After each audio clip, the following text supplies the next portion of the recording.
Okay class, सो आज हम cost accounting में 5th चैप्टर का है हमारा, जो है लेबर कॉस्ट अकाउंटिंग के बारे में।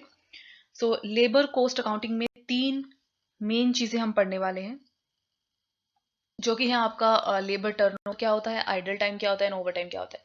तो एक ब्रीफ मैं आपको दे देती हूँ। लेबर टर्नओवर का मतलब ये होता है कि आपका लेबर, आपके पास कितना लेबर आया और कितना लेबर उस टाइम में गया, इसको हम बोलते हैं लेबर टर्नओवर। ठीक है। हर बार जो है ऐसा नहीं होता कि कोई भी कंपनी जब लेबर लगाती है तो सारे के सारे जितने भी मजदूर उसने लगाए हैं सारे मजदूर आपकी कंपनी में बने रहते हैं। ऐसा नहीं होता है। बहुत सारे मजदूर ऐसे होते हैं जिनको आप खुद निकाल देते हो, बहुत सारे मजदूर ऐसे होते हैं जिनको जो है खुद छोड़ के चले जाते हैं किसी वजह से, या डेथ होने की वजह से या बीमारी होने की वजह से उनको जाना पड़ता है, और उनकी जगह पे फिर आप कई मजदूर लेके आते हो। तो लेबर टर्नओवर कुछ इस तरीके से होता है, जो इन एंड आउट होता है लेबर का। देन आइडल टाइम क्या होता है? आइडल टाइम का मतलब होता है वो टाइम जब आपके जो मजदूर हैं वो खाली बैठे हुए हैं, बेसिकली वो कुछ काम नहीं कर रहे हैं, उसको हम कहते हैं idle time.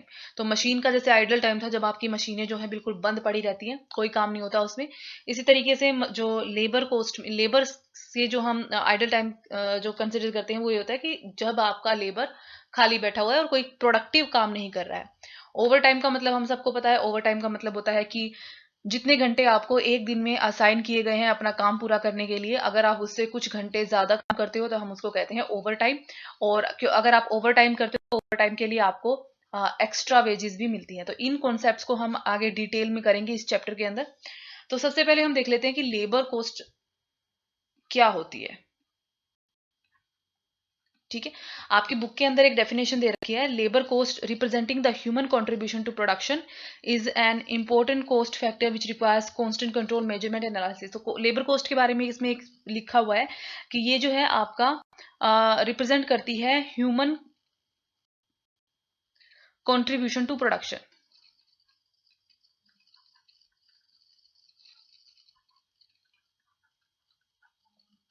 Okay. Human contribution to production मतलब जो भी आप प्रोडक्शन कर रहे हो उसमें इंसानों का, व्यक्तियों का क्या कंट्रीब्यूशन है। ठीक है। उसको नापता है लेबर कोस्ट। तो लेबर कोस्ट सिंपल सी लैंग्वेज में होती है, लेबर हमें पता है क्या होता है, जो मजदूर हमारे यहाँ पे काम करते हैं, कोस्ट होती है लागत। तो मजदूरों को अपने यहाँ पे काम करवाने, लगाने और उनसे काम करवाने पर जो लागत आती है हमारी, उसे हम कहते हैं लेबर कोस्ट। किसी भी फैक्ट्री सिस्टम के अंदर जो है लेबर कोस्ट एक बहुत ही बड़ा कोस्ट होती है, बहुत इंपॉर्टेंट पार्ट होता है किसी भी फैक्ट्री सिस्टम के अंदर कोस्ट का, टोटल कोस्ट का। तो लेबर कोस्ट को जो है कंट्रोल करना और उसको, उसका मेजर करना, उसको कंट्रोल करना बहुत ही जरूरी होता है। ठीक है। अब लेबर कोस्ट में क्या क्या आ सकता है? लेबर कोस्ट में देखो, जितनी भी, जो भी आपकी लागत आती है, जो लेबर को लगाने से लेकर उससे काम करवाने तक या उसे बनाए रखने के लिए आपको करनी पड़ती है, लगानी पड़ती है उसे कहते हैं लेबर कोस्ट। क्या क्या आ सकता है? 2 टाइप की लेबर कोस्ट हो सकती है आपकी। मॉनेटरी कोस्ट, मॉनेटरी कोस्ट इसके नाम से स्पष्ट है। मॉनेटरी का मतलब होता है पैसा। ठीक है। मॉनेटरी कोस्ट में वो सारी कोस्ट आती है आपकी जो आप मजदूरों को पैसा देते हो। किस किस रूप में दे सकते हो? वेजेस के रूप में, जिसको हम मजदूरी भी कहते हैं, सैलरी के रूप में, तनख्वाह, डीए के रूप में जिसको हम कहते हैं डियरनेस अलाउंस। डियरनेस अलाउंस होता है आपका महंगाई भत्ता। ठीक है। हर साल कुछ ना कुछ महंगाई बढ़ती रहती है जो आपकी मार्केट है उसके अंदर। तो आपके जो जो भी आपके यहाँ पे काम करते हैं वो लोग उनका स्टैंडर्ड ऑफ लिविंग बढ़ा रहे, और वो उसके लिए उनको कुछ डियरनेस अलाउंस दिया जाता है। एक सैलरी का एक पर्टिकुलर परसेंटेज होता है डीए। ठीक है। या फिर उनको आप दे सकते हो प्रॉफिट में हिस्सेदारी, या उनको आप दे सकते हो इंश्योरेंस, समथिंग इंश्योरेंस का कुछ। ठीक है। या आप उनको दे सकते हो प्रोविडेंट फंड, पीएफ बोलते हैं हम जिसे। तो जो भी, जिनको भी, या आप उनको दे सकते हो हॉलीडे पे, एक्सेट्रा। तो जो भी आप अपने मजदूरों को पेमेंट करते हो, जिसे आप मनी के रूप में माप सकते हो, ठीक है, या जिसे आप मनी के रूप में दे सकते हो, उसे हम कहते हैं मॉनेटरी कोस्ट। क्यों कोस्ट क्यों कहते हैं इसको? क्योंकि ये आपके लिए, हम बिजनेस की तरफ से बोल रहे हैं, ये जो कोस्ट हम सारी निकाल रहे हैं, कोस्ट अकाउंटिंग पढ़ रहे हैं, ये हम बिजनेस की तरफ से पढ़ रहे हैं। तो मॉनेटरी, ये कोस्ट आपके लिए है, बिजनेस के लिए ये लागत होती है, क्योंकि उन्हें मजदूरों को बनाए रखने के लिए और वो आपके लिए काम कर सके, ज्यादा से ज्यादा प्रोडक्शन कर सके, उसके लिए आपको उन्हें ये सब चीजें प्रोवाइड करानी पड़ती है। दूसरी जो कॉस्ट हो सकती है आपकी, एक मॉनेटरी कॉस्ट है तो दूसरी होगी non monetary cost. Non monetary cost वो कॉस्ट होती है जो पैसे के रूप में आप अपने मजदूरों को नहीं देते हो, बल्कि उन्हें कुछ दूसरी फैसिलिटी, कुछ दूसरे बेनिफिट आप उन्हें प्रोवाइड कराते हो। जैसे आप उन्हें मेडिकल की फैसिलिटी प्रोवाइड कराते हो, ठीक है, अगर कोई बीमार वगैरह हो जाता है उनके परिवार में या वो, तो उनका मेडिकल ट्रीटमेंट वगैरह करवा देते हो, या हॉस्पिटल उनके लिए प्रोवाइड कराते हो अपने इसमें फैक्ट्री आउटलेट के अंदर। हेल्थ फैसिलिटी आप उनको कोई प्रोवाइड कराते हो, आप उनको कैंटीन प्रोवाइड कराते हो, और उसमें उनको सब्सिडाइज्ड, मतलब बाहर से सस्ते, बहुत ही सस्ते दामों पर आप उनको खाना प्रोवाइड कराते हो, ठीक है। या फिर आप उनके जो बच्चे हैं, उनके बच्चों को एजुकेशन प्रोवाइड कराते हो। आपने एक स्कूल खोल रखा है और आपकी फैक्ट्री में जितने भी मजदूर काम कर रहे हैं वो स्कूल में फ्री ऑफ कॉस्ट, बिना कुछ भी पैसा दिए, फीस दिए वहां पे पढ़ रहे हैं। तो इस तरह के जो बेनिफिट्स होते हैं, जो जिन्हें आप पैसे के रूप में नहीं देते बल्कि दूसरी फैसिलिटी प्रोवाइड कराते हैं, उन्हें कहते हैं नॉन मॉनेटरी कॉस्ट, ठीक है। अब लेबर कॉस्ट बहुत बड़ा हिस्सा होता है आपकी टोटल कॉस्ट के अंदर। एक बात हमें मालूम है, जो हमारी टोटल कॉस्ट होती है, यानी कुल लागत आती है किसी भी प्रोडक्ट को बनाने में, हम उसमें अपना कुछ प्रॉफिट मार्जिन ऐड करते हैं और हमारा फिर एक सेल वैल्यू बनती है। तो इस टोटल कॉस्ट पर बहुत ज्यादा डिपेंड करता है कि आपका जो सेलिंग प्राइस है वो कितना रहेगा, ठीक है। सेलिंग प्राइस कंपनी एक हद तक ही ज्यादा रख सकती है। ऐसा नहीं है कि आपकी जितनी भी कॉस्ट आ रही है, बस हमने प्रॉफिट मार्जिन ऐड किया और जितना भी सेल वैल्यू बनेगा, जितना भी सेलिंग प्राइस बनेगा, उस पर आप बेच दोगे और सब लोग खरीद लेंगे। ऐसा नहीं होता। बाजार में क्या होता है, डिमांड सप्लाई की भी अपनी फोर्सेस काम करती हैं। प्लस लोग जो है किसी भी कीमत पर आपका सामान नहीं खरीदेंगे, क्योंकि उनके पास दूसरे ऑप्शन अवेलेबल होते हैं। अगर आपके पास एक 2 रुपए वाले पेन, हमें पता है, ठीक है, 2 रुपए वाला अगर पेन है, तो बहुत सी कंपनियां हो सकती है जो वही पेन बनाती होंगी। अगर एक कंपनी उसे 2 रुपए में दे रही है और दूसरी कंपनी उसे 2.5 रुपए में देने लग जाए, तो कोई भी 2.5 रुपए वाला नहीं खरीदेगा, वो 2 रुपए वाला ही खरीदेंगे, ठीक है। तो इस तरीके से, क्योंकि उनके पास भी बहुत से ऑप्शन होते हैं, तो ऐसा नहीं है कि मन मर्जी से आपकी जितनी लागत आ रही है आप आने दो आने दो आने दो, और उसमें आप किसी भी वैल्यू के ऊपर बेच सकते हो। ऐसा नहीं है, आपको इस कॉस्ट को कंट्रोल में रखना होता है, ठीक है। इस कॉस्ट को कंट्रोल में रखना होता है, नहीं तो एक पर्टिकुलर हद तक ही आप अपनी सेल वैल्यू बढ़ा सकते हो। अगर ये 2 रुपए का पेन है तो आप 2 रुपए में ही बेच सकते हो। तो आपका प्रॉफिट कितना होगा इस बात पे डिपेंड करेगा कि आपकी कॉस्ट कितनी है, क्योंकि अगर आपकी कॉस्ट 1 रुपए आ रही है तो प्रॉफिट 1 बचेगा। अगर कॉस्ट 1.5 रुपए आ रही है तो प्रॉफिट 50 पैसे बचेगा। अगर कॉस्ट आपकी 50 पैसे आ रही है तो प्रॉफिट आपका 1.5 रुपए होगा, ठीक है। तो इस तरीके से, इसलिए ये कॉस्ट पे कंट्रोल करना बहुत ही जरूरी होता है। और आपकी 3 टाइप की कॉस्ट हमने, मटेरियल की कॉस्ट, लेबर की कॉस्ट और आपके ओवरहेड्स, ठीक है। तो लेबर कॉस्ट बहुत बड़ा हिस्सा जो है बनाती है इस टोटल कॉस्ट का, तो इसे कंट्रोल करना बहुत ही जरूरी होता है। अब मटेरियल कॉस्ट और लेबर कॉस्ट में कुछ डिफरेंस होता है। मटेरियल कॉस्ट जो होती है वो ऑब्जेक्ट होती है, ठीक है, और जो लेबर कॉस्ट होती है वो सब्जेक्ट होती है, ठीक है। फिर इसके अलावा जो आपका मटेरियल है वो एक प्रोडक्ट के अंदर एक प्रोसेस के थ्रू बदला जाता है, ठीक है। मटेरियल कॉस्ट कब आती है, जो मटेरियल आप रॉ मटेरियल लेते हो उसे प्रोडक्ट में बदलते हो, ठीक है। इस मटेरियल को खरीदने की जो भी कॉस्ट है वो आती है अक्वायर करने की, लेकिन इसे जब आप प्रोडक्ट में बदलते हो, इस प्रोसेस पे, ये प्रोसेस किसके थ्रू होती है, लेबर के थ्रू होती है। मजदूर ही इसे बदलते हैं प्रोडक्ट के अंदर, तो ये कॉस्ट, इसे लेबर कॉस्ट कहते हैं, ठीक है। तब ये लेबर कॉस्ट अराइज होती है। ओके, मटेरियल आप जो है फ्यूचर के लिए स्टॉक करके रख सकते हो, स्टोर करके रख सकते हो, लेकिन लेबर को आप स्टोर करके तो रख नहीं सकते। आप उनको हायर कर सकते हो, लेकिन वो आपके स्लेव नहीं होते हैं जिनको आप अपने पास ही रख सको। वो आपको छोड़ के भी जा सकते हैं, आपको उन्हें निकालना भी पड़ सकता है, ठीक है। तो और एक बहुत ही इंपॉर्टेंट चीज है, ओवरहेड जो है आपके, कई बार डायरेक्ट लेबर ऑब्जर्व होते हैं, ठीक है। डायरेक्ट लेबर उनको ऑब्जर्व करता है। कैसे करेगा ये, वैसे ज्यादातर आप ओवरहेड वाले चैप्टर में ही समझ में आएगा ये तो। चलो अभी मैं इस चीज को डिस्कस नहीं करती, क्योंकि ये ओवरहेड वाले चैप्टर में अच्छे से समझ में आएगा। तो यहाँ हम एक बार इसको स्किप कर लेते हैं। लेकिन लेबर कॉस्ट जो होती है वो, हमने मटेरियल कॉस्ट के बारे में पढ़ा कि मटेरियल कॉस्ट कैसे हम कैलकुलेट करते हैं, क्या होती है क्या नहीं होती, कैसे कंट्रोल करते हैं उसको। अब हम पढ़ रहे हैं पूरा का पूरा लेबर कॉस्ट, यानी आपके मजदूरों को जो भी आप पेमेंट देते हो उसकी कॉस्ट, चाहे वो मॉनेटरी के रूप में हो चाहे नॉन मॉनेटरी में। ओके, नाउ लेबर कॉस्ट के बारे में आपका जो अकाउंटिंग स्टैंडर्ड है वो है कॉस्ट अकाउंटिंग स्टैंडर्ड 7। सो आपकी जो लेबर कोस्ट है उसको कोस्ट अकाउंटिंग स्टैंडर्ड के अंदर डिफाइन रखा है, ठीक है। और लेबर कोस्ट को हम एम्प्लॉय कोस्ट भी बोल देते हैं। नाउ क्या होती है ये? The aggregate of all kinds of consideration paid, payable and provision made for future payments for the services rendered by employees of an enterprise।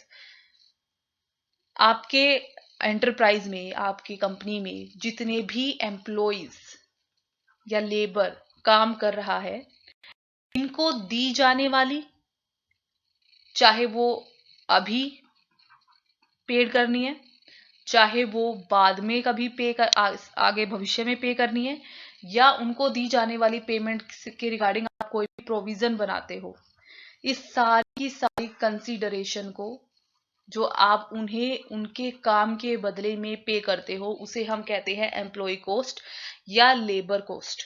ये वेजेस हो सकती है, सैलरी हो सकती है, कोई दूसरा बेनिफिट हो सकता है, इसको हम कहते हैं लेबर कोस्ट। तो आपका कोस्ट अकाउंटिंग स्टैंडर्ड से इस तरीके से डिफाइन करता है, ठीक है। अब हम कुछ एक्सप्लेनेशन देख लेते हैं, ठीक है। इस अकाउंटिंग स्टैंडर्ड में आपको कुछ एक्सप्लेनेशन दे रखे हैं, कुछ टर्म्स को आपको डिफाइन कर रखा है। पहली टर्म होती है आपकी कॉन्ट्रैक्ट एम्प्लॉय। कॉन्ट्रैक्ट एम्प्लॉय क्या होता है? ठीक है, कॉन्ट्रैक्ट एम्प्लॉय वो एम्प्लॉय होता है जिसे जो एम्प्लॉयर है, ठीक है, वो डायरेक्टली कॉन्ट्रैक्ट बेसिस पे अपने पास लगाता है। इसमें ऐसा कोई भी एम्प्लॉय शामिल नहीं होता है जिसे किसी कॉन्ट्रैक्टर ने लगाया है, ये बात ध्यान रखना। कॉन्ट्रैक्ट एम्प्लॉय वो एम्प्लॉय होता है जिसे डायरेक्टली जो भी कंपनी है, जो भी एम्प्लॉयर है, ठीक है, जिसकी कंपनी है, जो काम देने वाला है, एम्प्लॉयर डायरेक्टली लगाता है कॉन्ट्रैक्ट बेसिस पे, उसे हम कहते हैं कॉन्ट्रैक्ट एम्प्लॉय, ठीक है।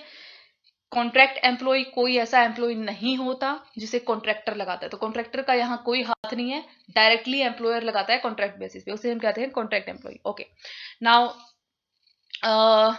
दूसरी चीज, कई बार क्या होता है कि आपके किसी एम्प्लॉय ने आपके ऊपर कोई केस कर रखा है, ठीक है, कोई डिस्प्यूट है आपके और उस एम्प्लॉय के बीच में पेमेंट को लेके, ठीक है, और वो केस जीत जाता है और कोर्ट आपको ऑर्डर देती है कि आप उसको कुछ कंपनसेशन पे करो, कुछ भत्ता दो उसको, ठीक है। तो ये जो कंपनसेशन आप पे करोगे, अगर कोर्ट में कोई डिस्प्यूट होता है और वो जीत जाता है और कोर्ट डिस्प्यूट की वजह से उसको आपको कोई कंपनसेशन पे करनी पड़ती है, इसे हम एम्प्लॉय कोस्ट नहीं मानते। तो ये भी बहुत इंपॉर्टेंट बात है, ठीक है। ये एम्प्लॉय कोस्ट का, ये हमारी लेबर कोस्ट का ये शामिल नहीं होती है, ये चीज जो कोर्ट में डिस्प्यूट जीतकर आप उसको देते हैं। नाउ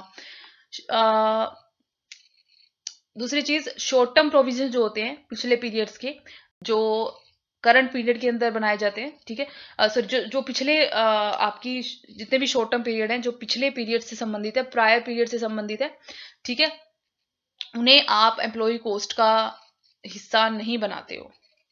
ओके, कोई भी प्रोविजन जो इससे रिलेटेड है पेमेंट से, लेकिन प्रायर पीरियड यानी जो टाइम गुजर चुका है उससे संबंधित है, लेकिन आप इनको बना रहे हो करंट पीरियड में, भले ही आप इन्हें करंट पीरियड में बना रहे हो, ये प्रायर पीरियड से संबंधित है, तो हम इसे एम्प्लॉय कोस्ट में शामिल नहीं करते करंट पीरियड की, ठीक है। ओके, एम्प्लॉय कोस्ट के अंदर होता है पेमेंट इंक्लूड होती है, चाहे वो कैश में हो चाहे काइंड में। तो कैश में मॉनेटरी आ जाती है, काइंड में आपकी नॉन मॉनेटरी आ जाती है, ठीक है।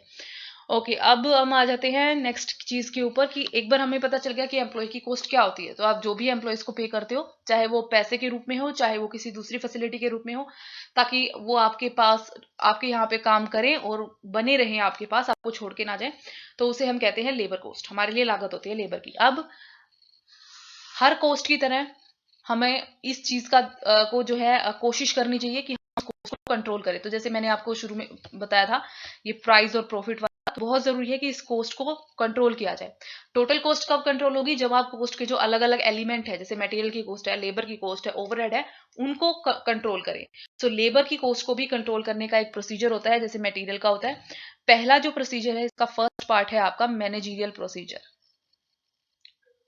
कि मैनेजर्स अपने स्तर पर किस तरीके से इसे कंट्रोल कर सकते हैं, ठीक है। मैनेजरियल प्रोसेस में आता है, सबसे पहले आता है प्रोडक्शन प्लानिंग। प्रोडक्शन प्लानिंग का मतलब होता है कि प्रोडक्शन को आपको इस तरीके से प्लान करना चाहिए कि आप जो आपके पास लेबर है, जो आपके पास मजदूर है, उनका ज्यादा से ज्यादा अच्छा बेहतर इस्तेमाल कर सके। ठीक है, तो और जो प्रोडक्ट और प्रोसेस है उसको मतलब इस तरीके से आप डायरेक्शन दो कि आपका लेबर, आपके पास चाहे जितने भी मजदूर उपलब्ध हैं, चाहे 10 हैं, चाहे 15 हैं, चाहे 20 है, उनका बेहतर से बेहतर आप इस्तेमाल करो। क्योंकि अगर आपके पास मान लीजिए 10 मजदूर आपके पास लगे हुए हैं और आप उनको 100 रुपए देते हो एक दिन का, ठीक है, तो ये 1000 रुपए उनको दोगे ही। तो बेहतर है कि आप उनका इस तरीके से इस्तेमाल करो कि वो ज्यादा से ज्यादा प्रोडक्शन आपके लिए करके दें।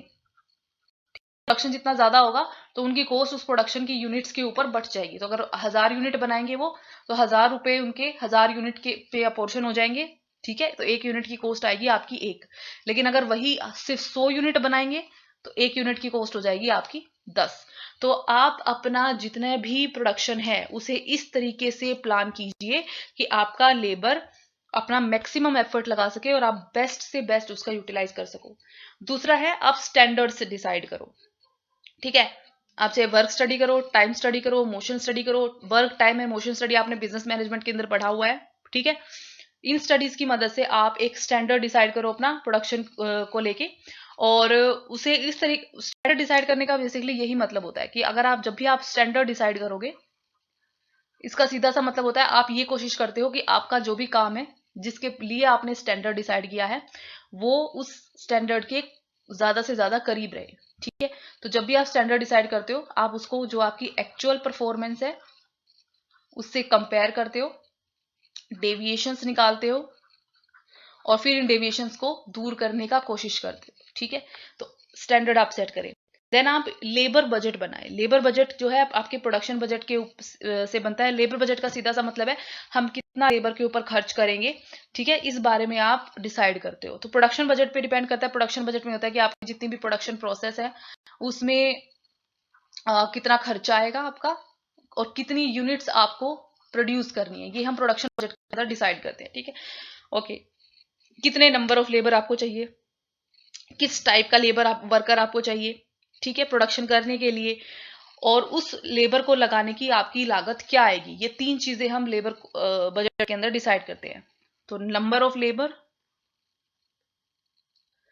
टाइप ऑफ लेबर और इनको लगाने की कॉस्ट क्या आएगी, ये सब चीजें हमारी लेबर कॉस्ट के अंदर डिसाइड होती है। तो सॉरी, लेबर बजट के अंदर। तो आप बजट बना के चलो जिसमें ये चीजें आप पहले से डिसाइड करके रखो और इसके अकॉर्डिंग आप काम करो। ठीक है, नाउ उसके बाद आप अपनी जो वेज पॉलिसी है उसकी इफेक्टिवनेस को स्टडी कर सकते हो। ठीक है, क्या स्टडी कर सकते हो आप इसके अंदर कि जो रेम्युनरेशन आप पे कर रहे हो अपने मजदूरों को, जो भी आपका इंसेंटिव प्लान है उसके अकॉर्डिंग, क्या वो आपके प्रोडक्शन से मैच करता है या नहीं करता।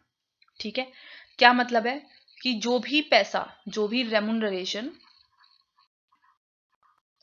आप अपने लेबर को दे रहे हो, क्या वो इंक्रीज्ड प्रोडक्शन से मैच करता है या नहीं। मतलब जितना वो आपको प्रोड्यूस करके दे रहे हैं, क्या आप उन्हें उससे ज्यादा भुगतान कर रहे हो, उससे कम भुगतान कर रहे हो, या उसके अनुसार भुगतान कर रहे हो। तो ये चीज आप हमेशा देखें कि आपकी वेज पॉलिसी का मतलब होता है वो पॉलिसी जिसके अकॉर्डिंग आप अपने मजदूरों को वेजेस पे करते हो।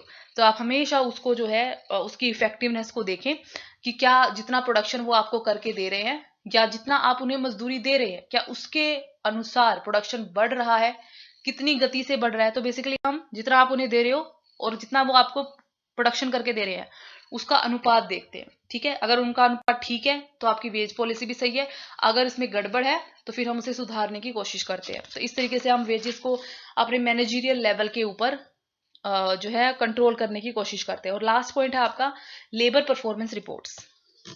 Okay, labour performance reports. Labour performance reports क्या होती है। लेबर परफॉर्मेंस रिपोर्ट्स होती है लेबर की यूटिलाइजेशन और लेबर की एफिशिएंसी से संबंधित रिपोर्ट जो हर डिपार्टमेंट बनाता है अपनी। ठीक है, जो उनको लेबर के ऊपर कंट्रोल करने में मदद करती है। तो बेसिकली ये रिपोर्ट डिसाइड करते हो कि आपके पास जितने मजदूर हैं, जितना लेबर लगा हुआ है, किस किस काम में कितने कितने मजदूर लगे हुए हैं। ठीक है, और जितना जिस काम को चाहिए क्या उस काम में उतने मजदूर लगे हुए हैं, कम लगे हुए हैं या ज्यादा लगे हुए हैं, ठीक है। क्योंकि अगर कम लगे होंगे तो काम होने में देर लगेगी, अगर ज्यादा लगे होंगे तो बहुत सारे मजदूर होंगे जो आइडल पड़े रहे, मतलब बेकार रहेंगे, उनका वहां कोई काम ही नहीं, जबकि उनको दूसरे काम में लगा के आप अच्छे से यूटिलाइज कर सकते थे। लेबर एफिशिएंसी का पता चलता है आपको इस परफॉर्मेंस रिपोर्ट से कि लेबर जो है आपका वो कितना अच्छा परफॉर्म कर रहा है। अगर उसका perform up to the mark नहीं है तो आप उसे ट्रेनिंग वगैरह दोगे कि परफॉर्मेंस सुधरे। अगर उसका परफॉर्मेंस सुधरने का चांस नहीं है तो आप उसे रिप्लेस कर दोगे, मतलब उसे हटा के उसकी जगह किसी और को लगा लोगे, ठीक है। तो ये रिपोर्ट्स भी आपकी मदद करती हैं आपके मैनेजर्स को कि वो अपने स्तर पर लेबर कॉस्ट को कंट्रोल कर सके। अब हम आ जाते हैं ऑपरेशनल प्रोसीजर के ऊपर, जो हमारा सेकंड पॉइंट है, सेकंड टेक्निक है हमारी, प्रोसीजर है हमारा लेबर कॉस्ट को कंट्रोल करने का, ऑपरेशनल प्रोसीजर, ठीक है। ऑपरेशनल प्रोसीजर में सबसे पहला पॉइंट आता है आपका proper determination of labour requirement. Labour requirement होती हैं आपको कितने लेबर की जरूरत है, रिक्वायरमेंट कितने लेबर की है, ठीक है। तो आपको सबसे पहले अपनी लेबर रिक्वायरमेंट को अच्छे से बड़े ही ध्यान से आपको डिसाइड करना पड़ता है, निकालना पड़ता है। और ये आपका बेसिस, जिस बेसिस के ऊपर आप ये निकालते हो वो होता है आपका एग्जिस्टिंग वर्कलोड क्या है, आपकी फ्यूचर की एक्सपेक्टेशन क्या है, आपका लेबर टर्नओवर क्या है और आपकी एब्सेंटिज्म क्या है, ठीक है। किन किन चीजों के बेसिस पे आप लेबर की रिक्वायरमेंट निकालते हो। सबसे पहले हम देखते हैं हमारा एग्जिस्टिंग वर्कलोड क्या है। एग्जिस्टिंग वर्कलोड का मतलब होता है इस वक्त हमारे पास कितना काम है। अगर हमारे पास इस साल ज्यादा काम नहीं है तो हम उसके हिसाब से अपना कम लेबर वहां पे लगा सकते हैं। ओके, सो एग्जिस्टिंग वर्कलोड होता है कि इस वक्त हमारे पास कितना काम है। फॉर एग्जाम्पल हम एक एग्जाम्पल लेते हैं, मान लीजिए आपका मिठाई बनाने का काम है, ठीक है।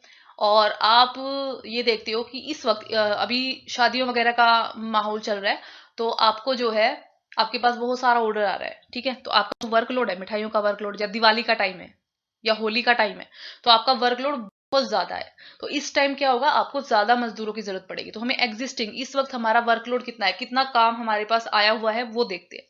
दूसरी चीज हम देखते हैं फ्यूचर एक्सपेक्टेशन। फ्यूचर एक्सपेक्टेशन का मतलब होता है कि हम जो है भविष्य को लेकर क्या एक्सपेक्ट कर रहे हैं, कि भविष्य में हमारा काम बढ़ेगा या हमारा काम कम रहेगा, या हमारा काम जितना चल रहा है उतना ही चलेगा। अगर हमें ऐसी एक्सपेक्टेशन है कि हमारा भविष्य में हमारा काम और ज्यादा बढ़ेगा, तो इसका मतलब है कि हमें ज्यादा मजदूरों को लगाने की जरूरत पड़ेगी, ठीक है। अगर हमें ऐसा लग रहा है कि भविष्य में हमारा काम कम होने वाला है, तो हो सकता है कि जितने मजदूर अभी आपके पास लगे हुए हों उसमें से भी आपको कुछ मजदूरों को हटाना पड़ जाए।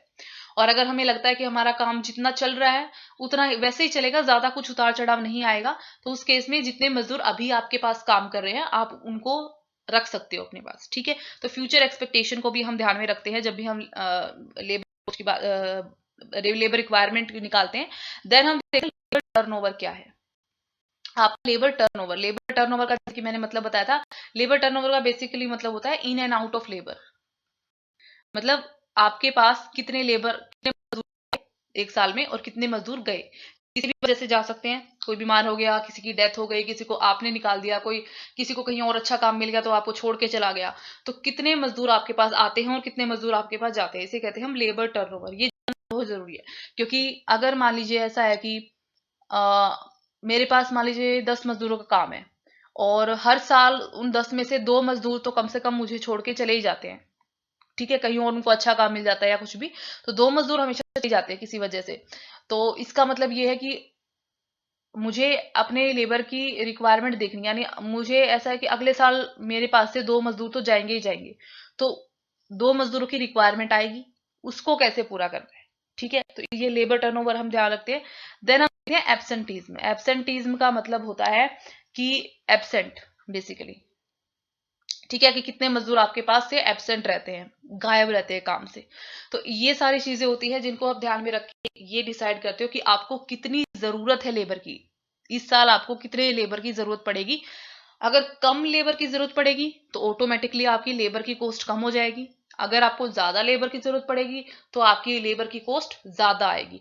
उस हिसाब से फिर आप अपनी आगे की प्लानिंग करते हो, ठीक है। सेकंड जो पॉइंट है हमारा इसके अंदर वो है साइंटिफिक सिलेक्शन ऑफ वर्कर्स।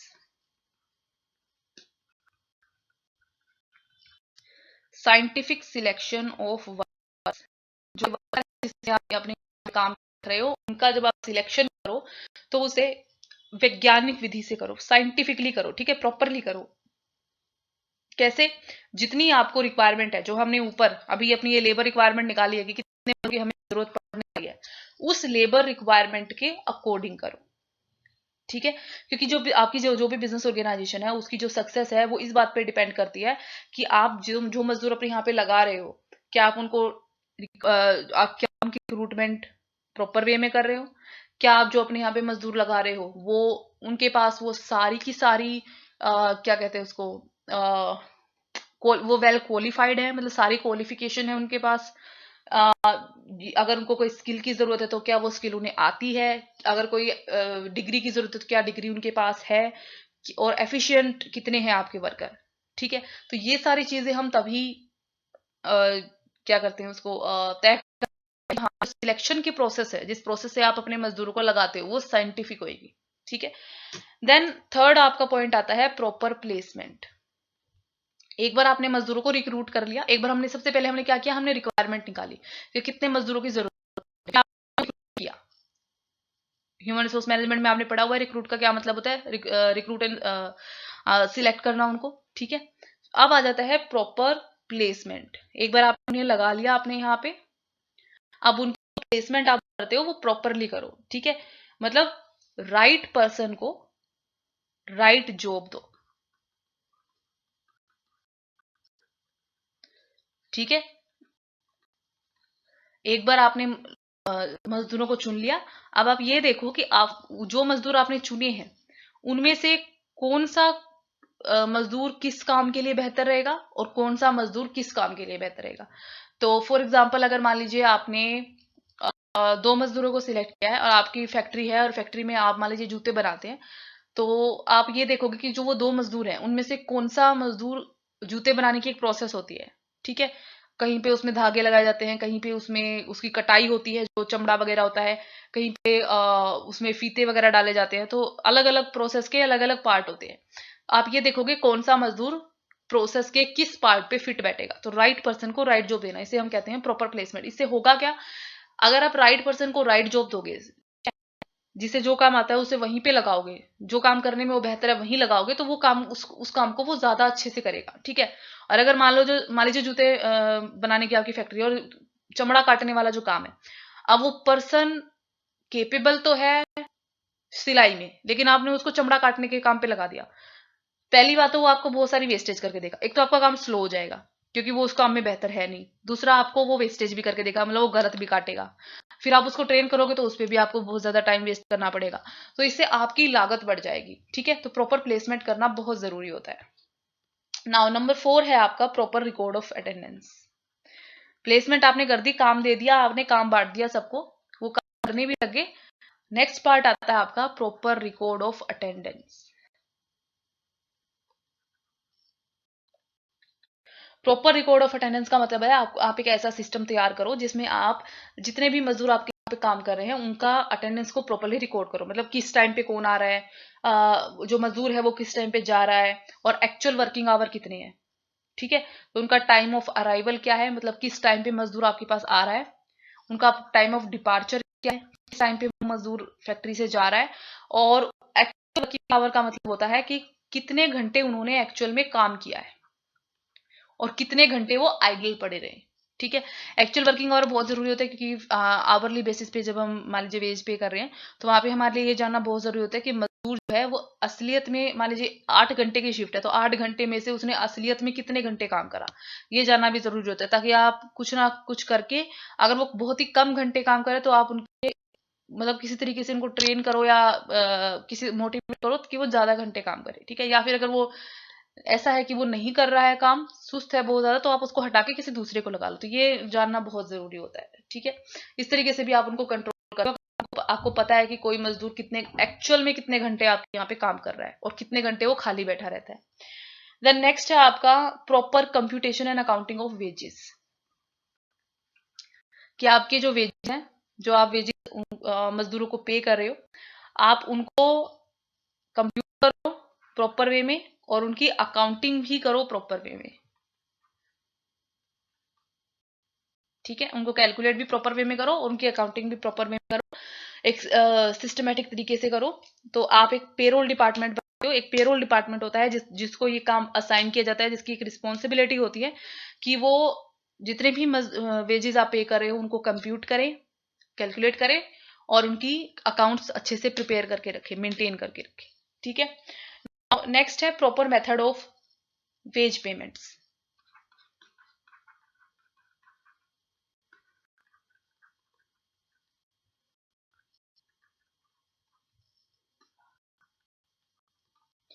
कि मेथड ऑफ वेज वाला हम नेक्स्ट चैप्टर है हमारा, पर जो भी वेज आप पे कर रहे हो उसके बहुत सारे मेथड्स होते हैं, कई सारे तरीकों में आप वेजेस कैलकुलेट कर सकते हो।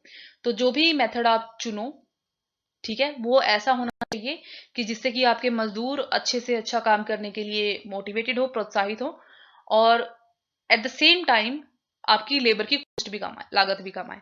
तो मतलब ना ही तो आप जो भी मजदूरी, जो भी आपका मेथड है वेज पे करने का, उसके अकॉर्डिंग जितना भी वेजेस आप कैलकुलेट करते हो, अलग अलग बहुत सारे तरीके हैं जिससे आप वेजेस कैलकुलेट कर सकते हो। अगर आपको याद हो तो ह्यूमन रिसोर्स मैनेजमेंट में हमने ये चीज पढ़ी है वेजेस वाली, जिसने आपको एफिशिएंसी के बेसिस पे या अलग अलग मेथड्स के बेसिस पे आपको वेजेस कैलकुलेट करना बताया था। आपको याद होगा टेलर का मेथड था, एक मैरिक का मेथड था, एक गांट टास्क आपकी। ठीक है, तो अलग अलग तरीके थे, तो कोई भी तरीका आप अपनाओ, लेकिन आपका जो वेजेस है वो ऐसा होना चाहिए जो ना ही तो बहुत ज्यादा हो कि जिससे आपकी कॉस्ट बढ़ जाए, और ना ही तो इतना कम हो कि आपके मजदूरों को ये प्रोत्साहन ना मिले कि वो उतने वेजेस के लिए काम करे। अगर आप किसी को बहुत कम वेतन दोगे ना, तो वो हो सकता है मजदूरी मजबूरी में आपके पास काम करे, पर वो उतने बेहतर तरीके से अपना बेस्ट देके कभी भी काम नहीं करेगा। ठीक है, वो मजबूरी में ही काम करेगा फिर। तो आपका वेजेस ऐसा होना चाहिए कि संतुलन बना रहे। नाउ सेवेंथ जो पॉइंट है वो है आपका अनप्रोडक्टिव टाइम के ऊपर कंट्रोल करना। Control on unproductive time.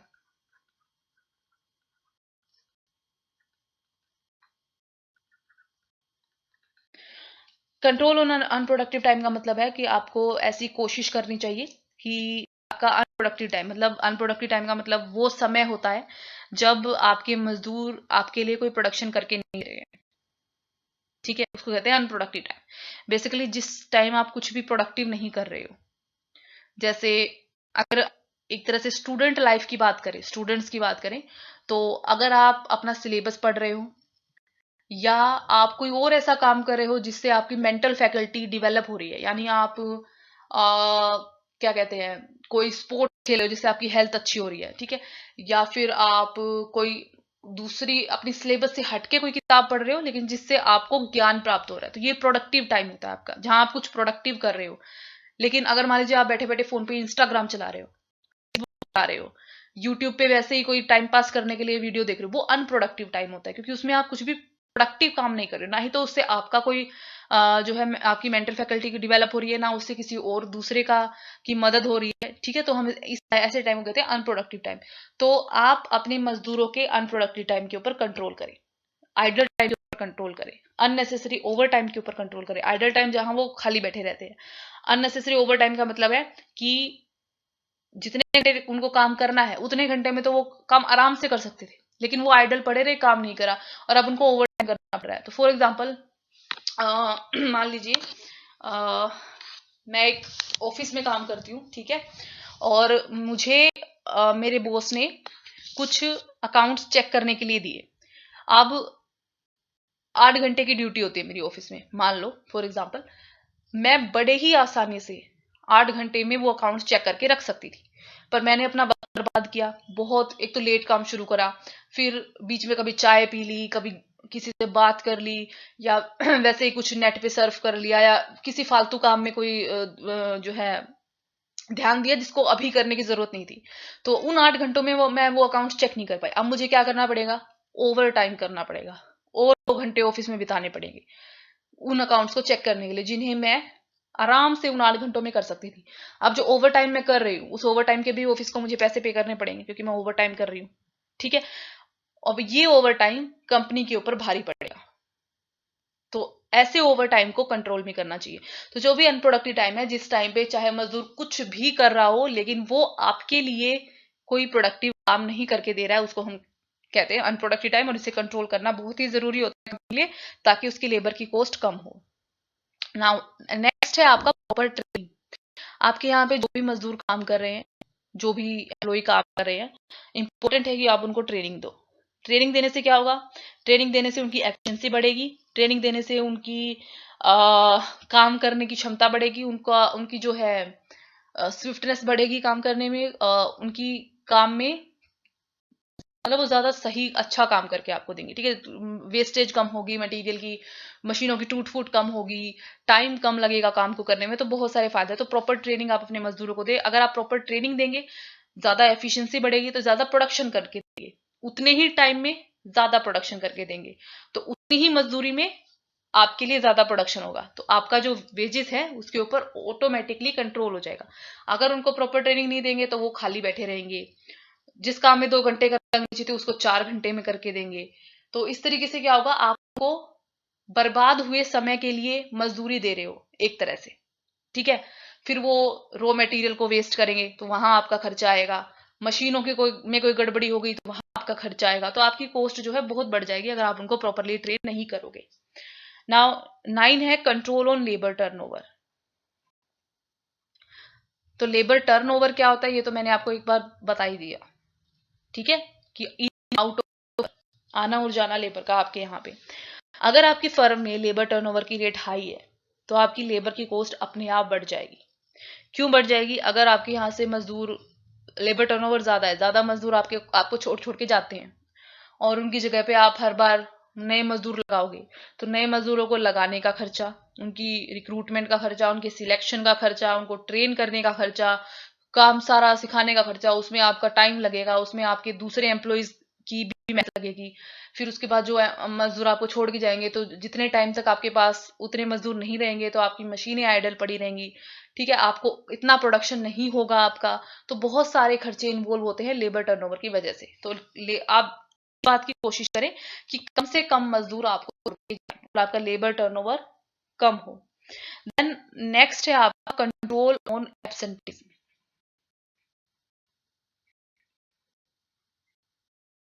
Absenteeism पे कंट्रोल करें आप। एब्सेंटिज्म पे कंट्रोल करने का मतलब है आपके पास आप कुछ ऐसी पॉलिसी अपनाएं कि मजदूर आपके पास से कम एब्सेंट रहें, क्योंकि अगर वो एब्सेंट रहेंगे तो आपकी प्रोडक्टिविटी लॉस होगी। प्रोडक्टिविटी लॉस होगी तो इन कंपैरिजन में कॉस्ट आपकी ज्यादा आएगी, ठीक है। तो उनका एब्सेंटिज्म कम करना बहुत जरूरी होता है। नाउ 11th है time and motion study. Time and motion study आपको FW टेलर स्टडी के बारे में किया हुआ है कि किसी काम को करने में कितना कम से कम टाइम लगेगा, और किसी किसी काम को करने में कम से कम कितने मोशन की जरूरत पड़ेगी, कितनी कम हरकतें करनी पड़ेंगी आपको, ठीक है। ऐसे करते हैं टाइम और मोशन स्टडी। तो इसके अकॉर्डिंग आप स्टैंडर्ड टाइम डिसाइड करो कि अगर मान लीजिए आपका काम है वो जूते बनाने का है, तो चमड़ा को शेप देना, ठीक है। तो एक जूते के लिए उस चमड़े को शेप देने में कम से कम कितना टाइम लग सकता है? तो मान लो 5 मिनट, तो 5 मिनट का स्टैंडर्ड डिसाइड करो, हर एक को 5 मिनट के अंदर अंदर वो कर देना है। इसको कहते हैं हम टाइम एंड मोशन स्टडी के अकॉर्डिंग आपका स्टैंडर्ड डिसाइड करना, ठीक है। क्या होगा स्टैंडर्ड डिसाइड करोगे तो एक्चुअल परफॉर्मेंस देखोगे कि किस मजदूर ने 6 मिनट में किया, किसी ने 7 में किया, किसी ने 4 में कर दिया। जिसने 4 में किया है उसने कैसे किया, जिसने 7 में किया उसको 7 मिनट क्यों लग गए, उसके टाइम को फिर कम करना, ठीक है। इस तरीके से आप अपनी लेबर कॉस्ट को कम कर सकते हो। इसके अलावा भी बहुत सारे तरीके होते हैं, जैसे आप क्या कर सकते हो कि कैजुअल वर्कर्स या कॉन्ट्रेक्चुअल वर्कर जो होते हैं आपके, जो कॉन्ट्रैक्ट पे आप लगाते हो, उनके ऊपर आप कंट्रोल रखो, ठीक है। ज्यादा कोशिश करो कि रेगुलर वर्कर ज्यादा लगे रहे आपके पास ना। लेबर की प्रोडक्टिविटी बढ़ाने की आप कोशिश करो, प्रोडक्टिविटी बढ़ेगी लेबर की तो लेबर कॉस्ट कंपैरेटिवली आपकी अपने आप कम हो जाएगी।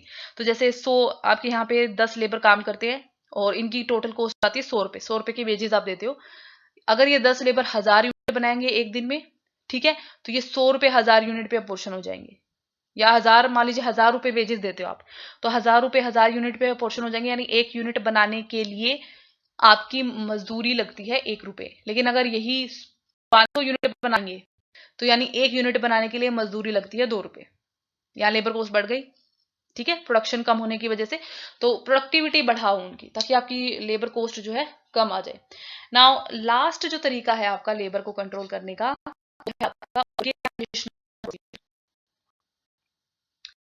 ऑर्गेनाइजेशन के लेवल पे आप क्या कर सकते हो जिससे आपकी लेबर की कॉस्ट कम से कम आए। ठीक है, तो पहली है पर्सनल डिपार्टमेंट।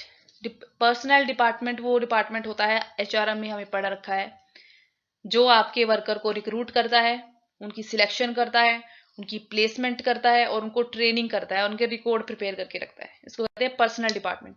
तो पर्सनल डिपार्टमेंट जो होता है उसको बनाना बहुत जरूरी होता है, क्योंकि वही आपके लिए बेहतरीन लेबर चुन के लेके आएगा। ठीक है, जो ज्यादा से ज्यादा एफिशिएंट हो, ज्यादा प्रोडक्टिव आपके लिए काम करे, जो सूटेबल हो आपके काम से। दूसरा तरीका है वर्क स्टडी डिपार्टमेंट बनाना।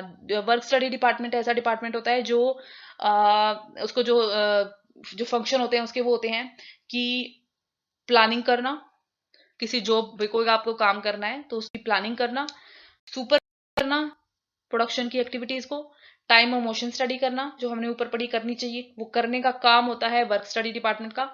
जॉब एनालिसिस करना और जॉब इवेल्युएशन करना। जॉब एनालिसिस और जॉब इवेल्युएशन। जॉब एनालिसिस का मतलब होता है भी जो कार्य करने के लिए आपको क्या क्या क्वालिटीज क्वालिफिकेशन चाहिए और उस काम में आपको क्या करना पड़ेगा, आपकी जिम्मेदारी क्या रहेंगी, ये सारी चीजें देखना। और इवेल्युएशन का मतलब होता है ये पता करना कि एक जॉब की वैल्यू क्या है, मतलब इस जॉब को अगर आप करोगे तो आपको कितना रुपया मिलना चाहिए बेसिकली। ठीक है, तो अगर मैं कहीं पे मजदूर का काम करती हूँ तो उस जॉब की जो मैं कर रही हूँ उसकी वैल्यू क्या है, उसके बदले में मुझे कितना पैसा मिलना चाहिए।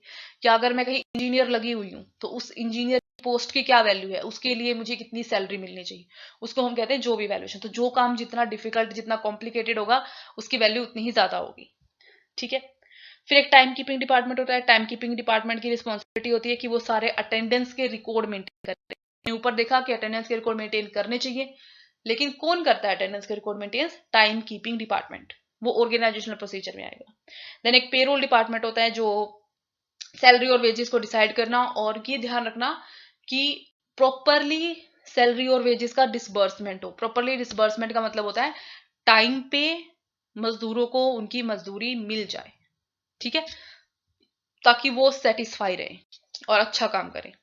देन कोस्ट अकाउंटिंग डिपार्टमेंट होता है जो सभी टाइप की कोस्ट जो होती है उनको क्लासिफाई करता है, सारा डेटा मेंटेन करके रखता है। ठीक है, और जितने भी कोस्ट होती है उसको पे एलोकेट करता है। तो ये कोस्ट अकाउंटिंग डिपार्टमेंट भी आप मेंटेन रखो।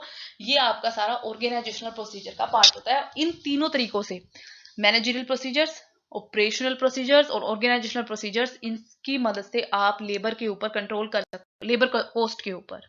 ठीक है, ओके, अब हम आ जाते हैं अपना लेबर टर्नओवर क्या होता है।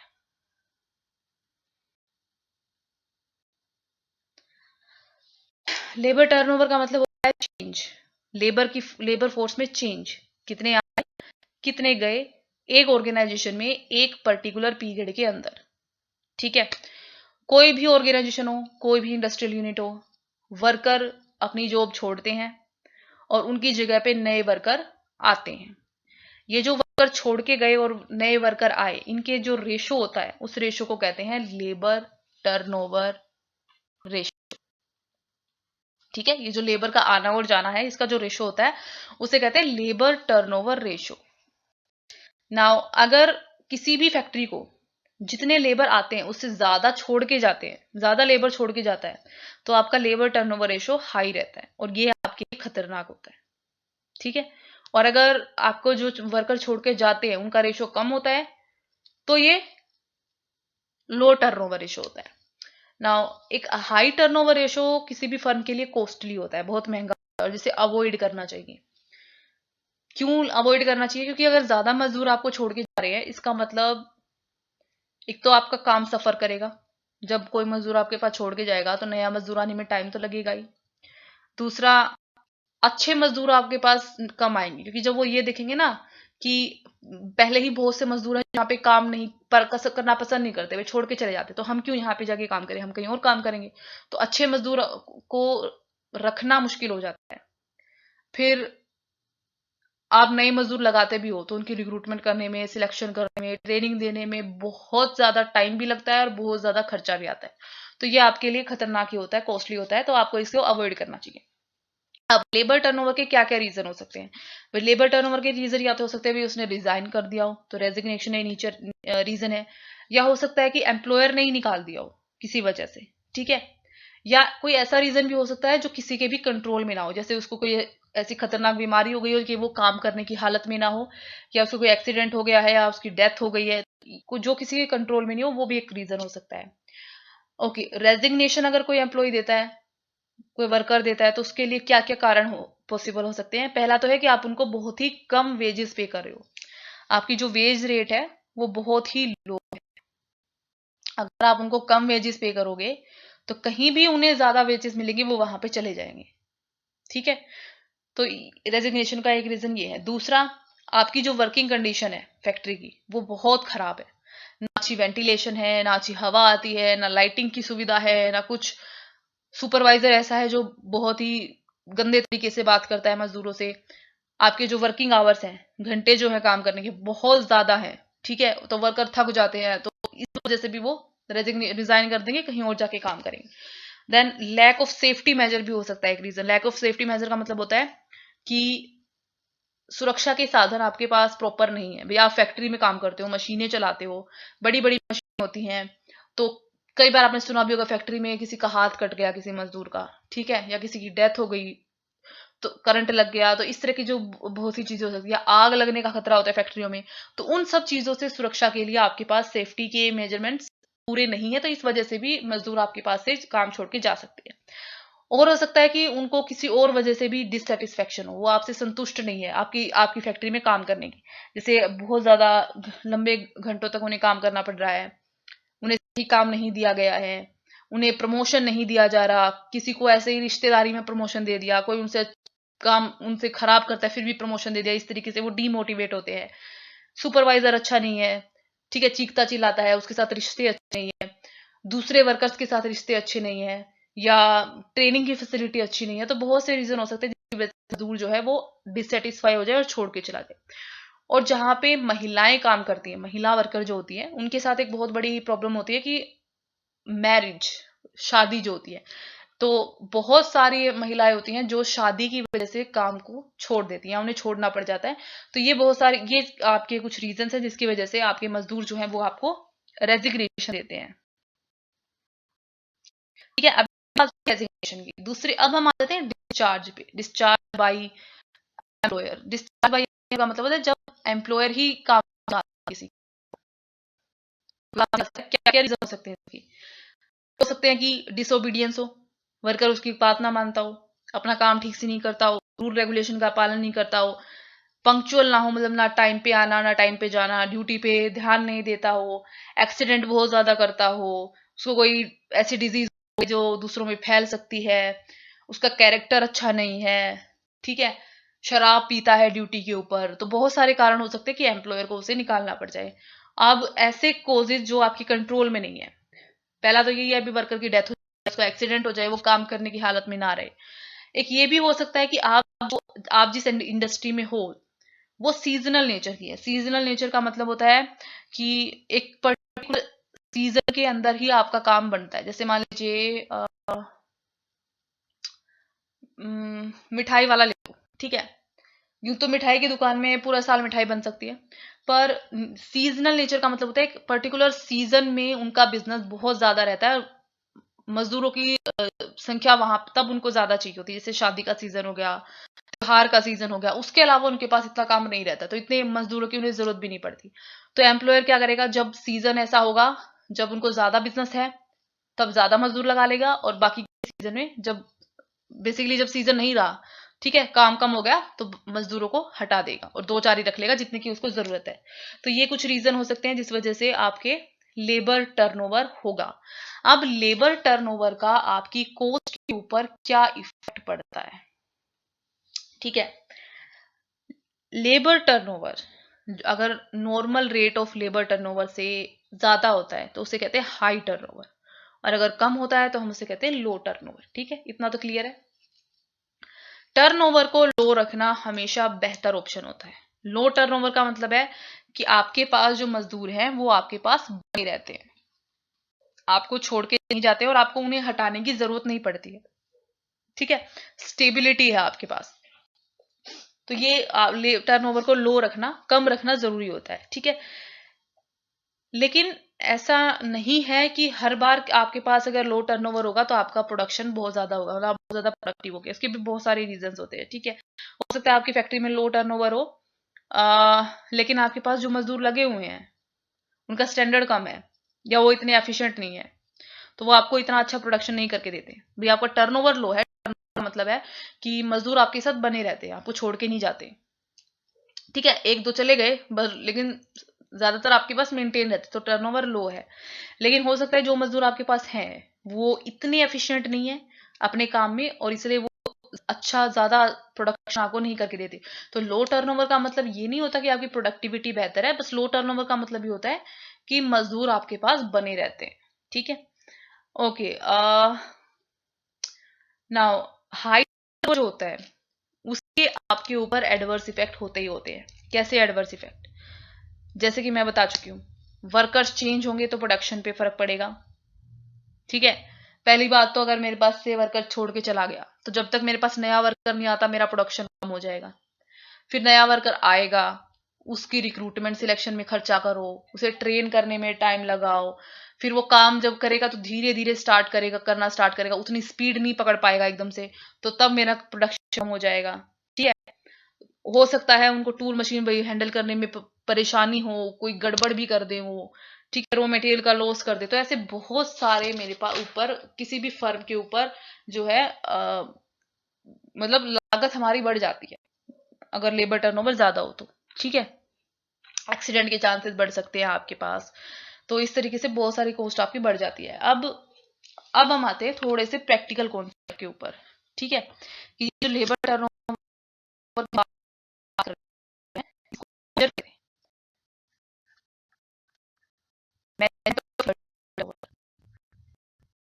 लेबर टर्नओवर को निकालने के बेसिकली आपके 3 मेथड होते हैं। पहला मेथड होता है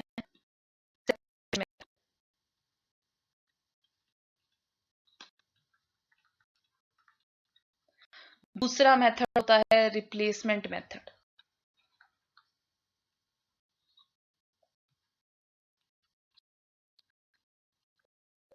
और तीसरा मेथड होता है फ्लक्स मेथड, जो कि इन दोनों मेथड का जोड़ होता है। ठीक है, सबसे पहले देखते हैं सेपरेशन मेथड। सेपरेशन मेथड का जो फॉर्मूला मैं देती हूँ। सेपरेशन मेथड का फॉर्मूला है number of employ left during a particular period divided by average number of employees during the period, और मैं 100 में निकालते हैं, समझा देती हूँ।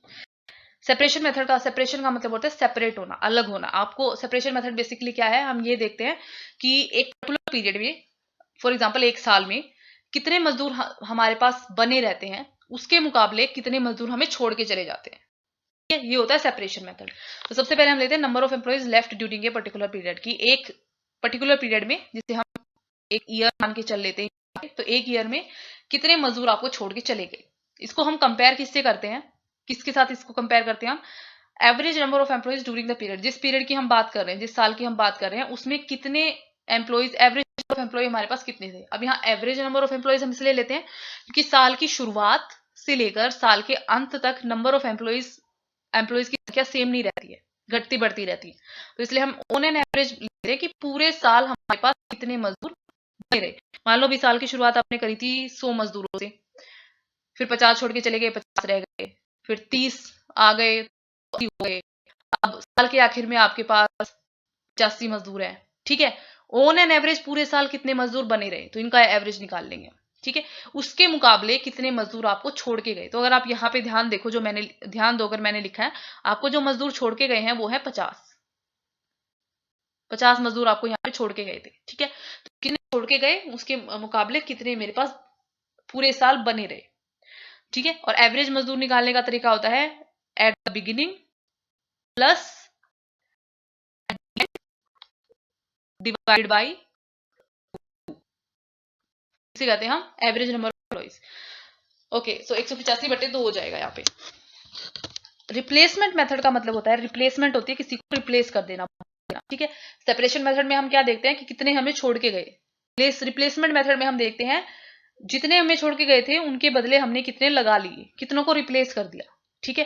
तो जैसे यहाँ पे 50 छोड़ के गए थे, फिर 30 आ गए, 30 मजदूर हमने यहाँ लगाए, यानी 30 मजदूरों को हमने रिप्लेस कर दिया। रिप्लेसमेंट मेथड में हम देखते हैं कि पूरे साल हमारे पास कितने एम्प्लॉय रहे, उसके मुकाबले हमने कितनों को रिप्लेस कर दिया। मतलब जो छोड़ के गए हम उनको नहीं देखते, हम देखते हैं कि हमने कितने रिप्लेस कर दिए, बदल दिए, ठीक है। चाहे छोड़ के 100 गए हो, 100 गए हुए के बदले 50 लगाए तो रिप्लेस हमने 50 करे हैं 100 में से, ठीक है।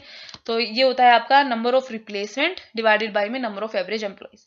और जो फ्लक्स मेथड होता है, ये मेथड होता है आपका दोनों मेथड का जोड़, यानी separation number of replacement divided by average number of employees during the period multiplied by 100। मतलब कितने तो छोड़ के गए थे प्लस कितने हमने रिप्लेस कर दिए divided by average number of, ठीक है।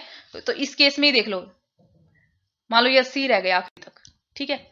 इस केस में देख लो, शुरुआत में साल की शुरुआत में 100 थे, फिर बीच में 50 छोड़ के चले गए तो 50 रह गए, हमने 30 को और लगा लिया, साल के आखिर में 80 हो गए, ठीक है।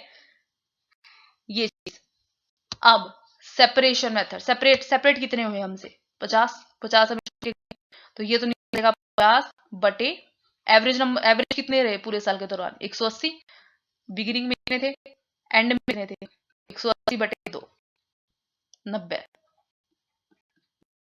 ठीक है। रिप्लेसमेंट में क्या होगा, कर दिया 50 हमें छोड़ के चले गए थे, 50 रह गए, 30 और लगा लिए, यानी जो 50 छोड़ के गए थे उनमें से 30 मजदूरों की जगह हमने और लगा लिया, तो 30 को हमने रिप्लेस कर दिया, ठीक है। तो 30 बटे 90 में क्या आया, कितने गए थे रिप्लेस बटे में पूरे साल कितने एवरेज हमारे पास गुणा में 100। तो ये आपका सेपरेशन मेथड, रिप्लेसमेंट मेथड और फ्लक्स मेथड। अब इसका ना हम एक प्रैक्टिकल क्वेश्चन देख लेते हैं, कुछ इलस्ट्रेशंस देख लेते हैं। ओके, तो पहला फर्स्ट इलस्ट्रेशन आपका, फर्स्ट इलस्ट्रेशन में ये आपको क्या कह रहा है कि एक एक्स मेटल इंडस्ट्रीज है जिसके अंदर आपके 1 जनवरी 2000 शुरुआत में, साल की शुरुआत में 200 एम्प्लॉय थे आपके पास, 31 दिसंबर को 240 हो गए, ठीक है। ओपनिंग क्लोजिंग पता चल गया। नंबर ऑफ एम्प्लॉयज रिजाइंड, जिन्होंने जो खुद छोड़ के चले गए 20। नंबर ऑफ एम्प्लॉयज डिस्चार्ज, जिन्हें आपने निकाल दिया 5। नंबर ऑफ एम्प्लॉयज रिप्लेस्ड, ये जो 25 छोड़ के गए इनके बदले लगाए कितने आपने 18, या सिर्फ 18 को रिप्लेस करा, तो आपने रिप्लेस ही नहीं किया, बाकी गए तो गए, ठीक है। उनकी जगह आपने किसी को नहीं लगाया, सिर्फ 25 में से 18 की जगह आपने दूसरे लगा लिए। अब हमें क्या निकालना है, एनुअल टर्नओवर रेट निकालनी है और कमेंट करना है। अब हमें ये कि किस मेथड से निकाल, तो आप किसी भी मेथड से निकाल देते हो। सबसे पहले हम देख लेते हैं सेपरेशन मेथड, ठीक है। तो सेपरेशन मेथड में सबसे पहले हमें ये देखना सेपरेट कितने हुए, सेपरेट कितने हुए हमसे, हमें छोड़ के कौन कौन गया है, 20 ने तो क्या किया, 5 को हमने निकाल दिया, तो हमें जो छोड़ के गए वो कितने हुए 25, ठीक है। एवरेज जो हमारे हैं, एवरेज एम्प्लॉय शुरू से लेके आखिरी तक कितने रहे, 2 से हमने शुरुआत की थी, आखिर में हमारे पास 240 हो गए, ठीक है, डिवाइडेड बाय 2, ये आएगा आपका 220। तो ऑन एन एवरेज 220 मजदूर पूरे साल हमारे पास रहे, कितने छोड़ के गए हो कुछ भी हुआ, ठीक है। सेपरेशन मेथड निकाल लेते हैं हम, जितने गए छोड़ के बटे ऑन एन एवरेज जितने पूरे साल रहे गुणा में 100, ठीक है। तो इसका इस लेबर टर्नओवर हो गया आपका 11.36%, मतलब 11.36% आपका लेबर टर्नओवर रेशो है। अब ये कम है या ज्यादा है, ये आप पे डिपेंड करता है। ठीक है, आपने अपना स्टैंडर्ड क्या डिसाइड करके रखा है। नाउ अब आ जाते हैं दूसरे मेथड, जो कि है हमारा रिप्लेसमेंट। अब देखिए रिप्लेस, ओके, तो छोड़ के हम गए थे 25, 18 हमने रिप्लेस कर दिए। तो रिप्लेसमेंट मेथड में हो जाएगा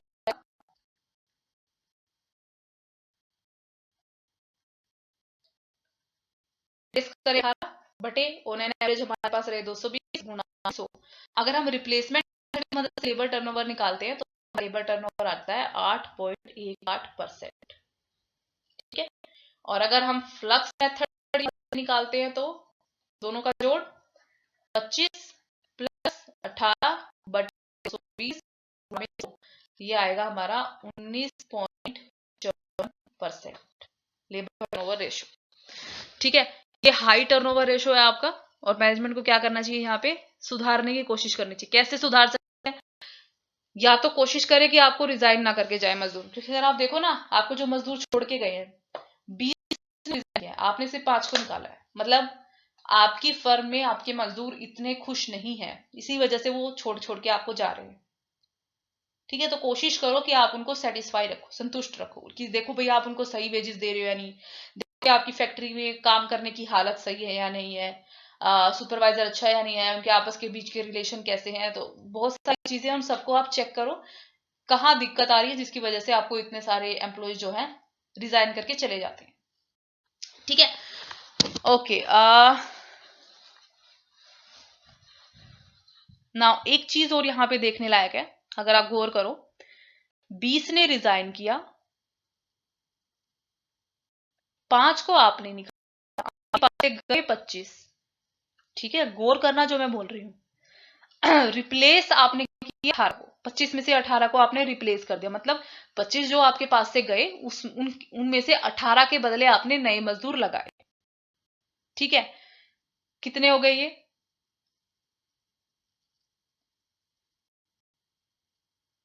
7, यानी 7 गए तो गए, उनके बदले हमने किसी को नहीं लगाया। ठीक है, शुरुआत हमने की थी 200 से, और एंड में हमारे पास 240, यानी 40 मजदूर और आ गए। रिप्लेस तो हमने सिर्फ 18 करे हैं, ये 40 कैसे आ गए।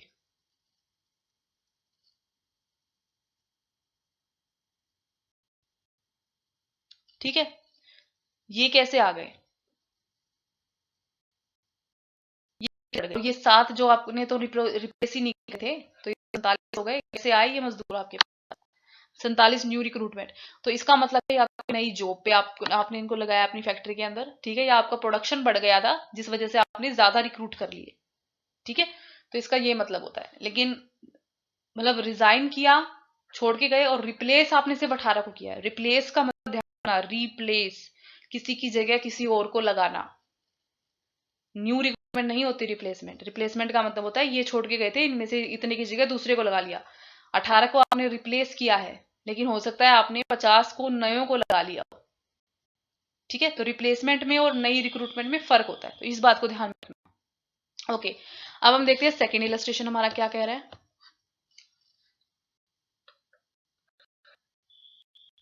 सेकेंड इलस्ट्रेशन के अंदर हमें ये बोल रहा है कि 4000 वर्कर थे एक फैक्ट्री में शुरुआत में, किसी new एंट्रेंट in the service during the year वर 200, मतलब 200 नए आए, 100 आपको छोड़ के गए।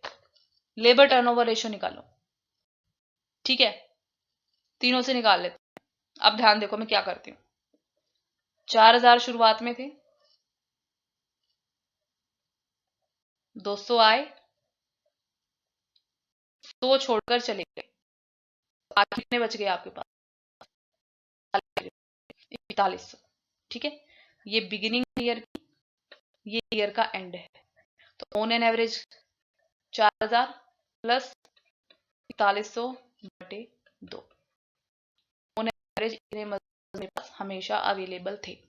ठीक है, अब 100 आपको छोड़ के गए, तो सेपरेशन हो गया ये। ठीक है, रिप्लेसमेंट कितनी की हुई, रिप्लेसमेंट बता सकते हो यहाँ पे, सेपरेशन कितने छोड़ के गए वो सेपरेशन है, रिप्लेसमेंट कितने की हुई है, 200 नए आए, 100 छोड़ के गए थे, यानी इन 200 में से 100 तो रिप्लेसमेंट थी इनकी जो छोड़ के गए, तो रिप्लेसमेंट कितनी हो गई, 100 की। 50 नए आए होते और 100 छोड़ के गए होते तो रिप्लेसमेंट कितनी होती, 100 गए, 50 आपने लगा ली, यानी इन 100 में से 50 के बदले आपने इन 50 को लगाया, ठीक है, रिप्लेस 50 की होती। तो यहाँ पे रिप्लेसमेंट भी 100 की है, सेपरेशन भी 100 की है, निकल जाएगा आराम से। लेबर टर्नओवर रेट फ्लक्स से निकालोगे फ्लक्स से निकल जाएगी, सेपरेशन से निकालोगे सेपरेशन से, या रिप्लेसमेंट से निकालोगे तो रिप्लेसमेंट, ठीक है। अब आ जाते हैं इलस्ट्रेशन नंबर 3 की बार।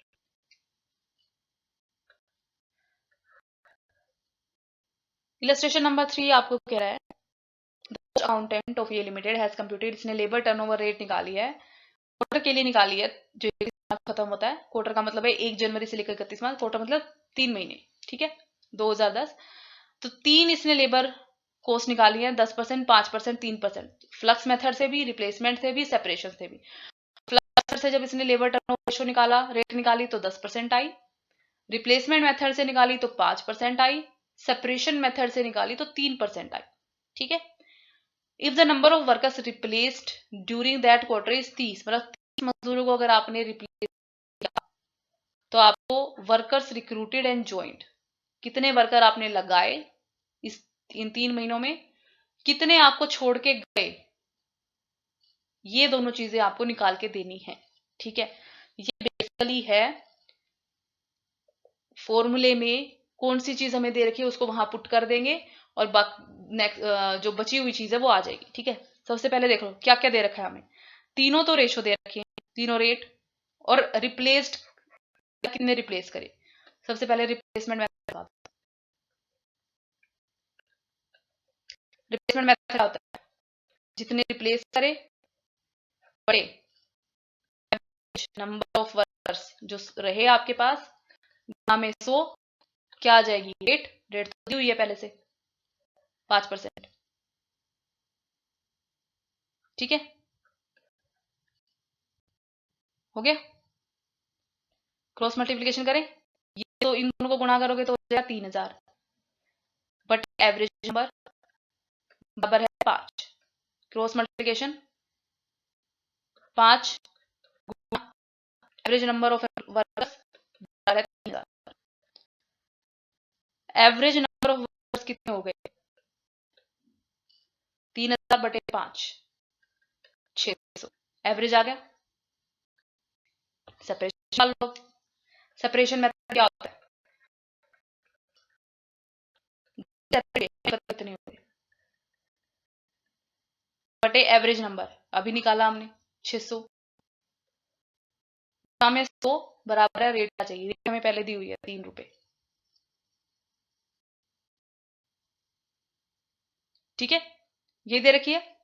क्रॉस मल्टीप्लीकेशन कर लो इसकी, सेपरेट को हम मान लेते हैं एस के रूप में लिखते हैं, इसको 100 से गुणा करोगे तो ये हो जाएगा 100s बराबर 600 गुणा 3 हम 1800, तो s कितना हो गया 1800 बटे 100 यानी 18, तो सेपरेट कितने हुए थे आपसे 18, ठीक है, और रिप्लेस कितने हुए 30, निकल गया, ठीक है। नंबर ऑफ सेपरेशन आ गई, लेकिन ये रिप्लेसमेंट की आपको उन्होंने दे रखी है, हम इसको अपने हिसाब से निकालेंगे। अब देखो फ्लक्स मेथड लगाओ,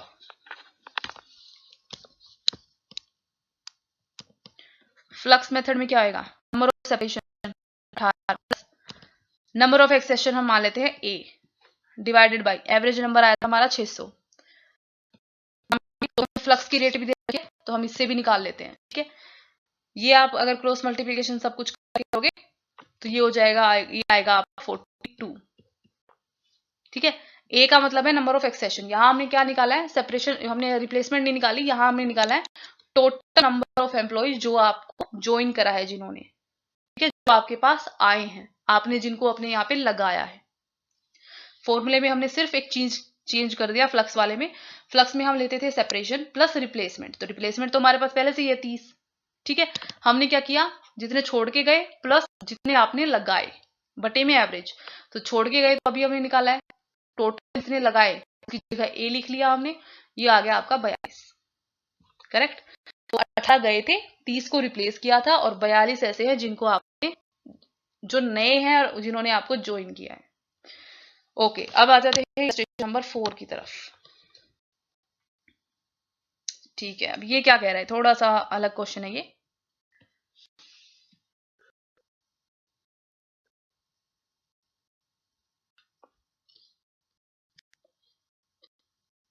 ओके, द मैनेजमेंट, क्योंकि इसमें थोड़ी सी ऐसी टर्म आएगी आपकी जो अभी आपके किसी काम की नहीं है, वो आगे नेक्स्ट सेमेस्टर में आएंगी बल्कि आपकी, तो बस थोड़ा सा ही हम उसको टच करेंगे, ज्यादा डीप में नहीं जाएंगे।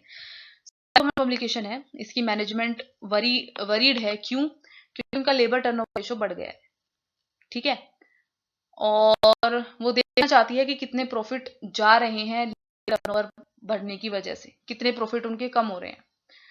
लास्ट ईयर उन्होंने देखा तो उनकी जो सेल थी वो इतनी थी 83 लाख, और उनका पीवी रेशो था 20%। पीवी रेशो क्या है मैं अभी आऊंगी।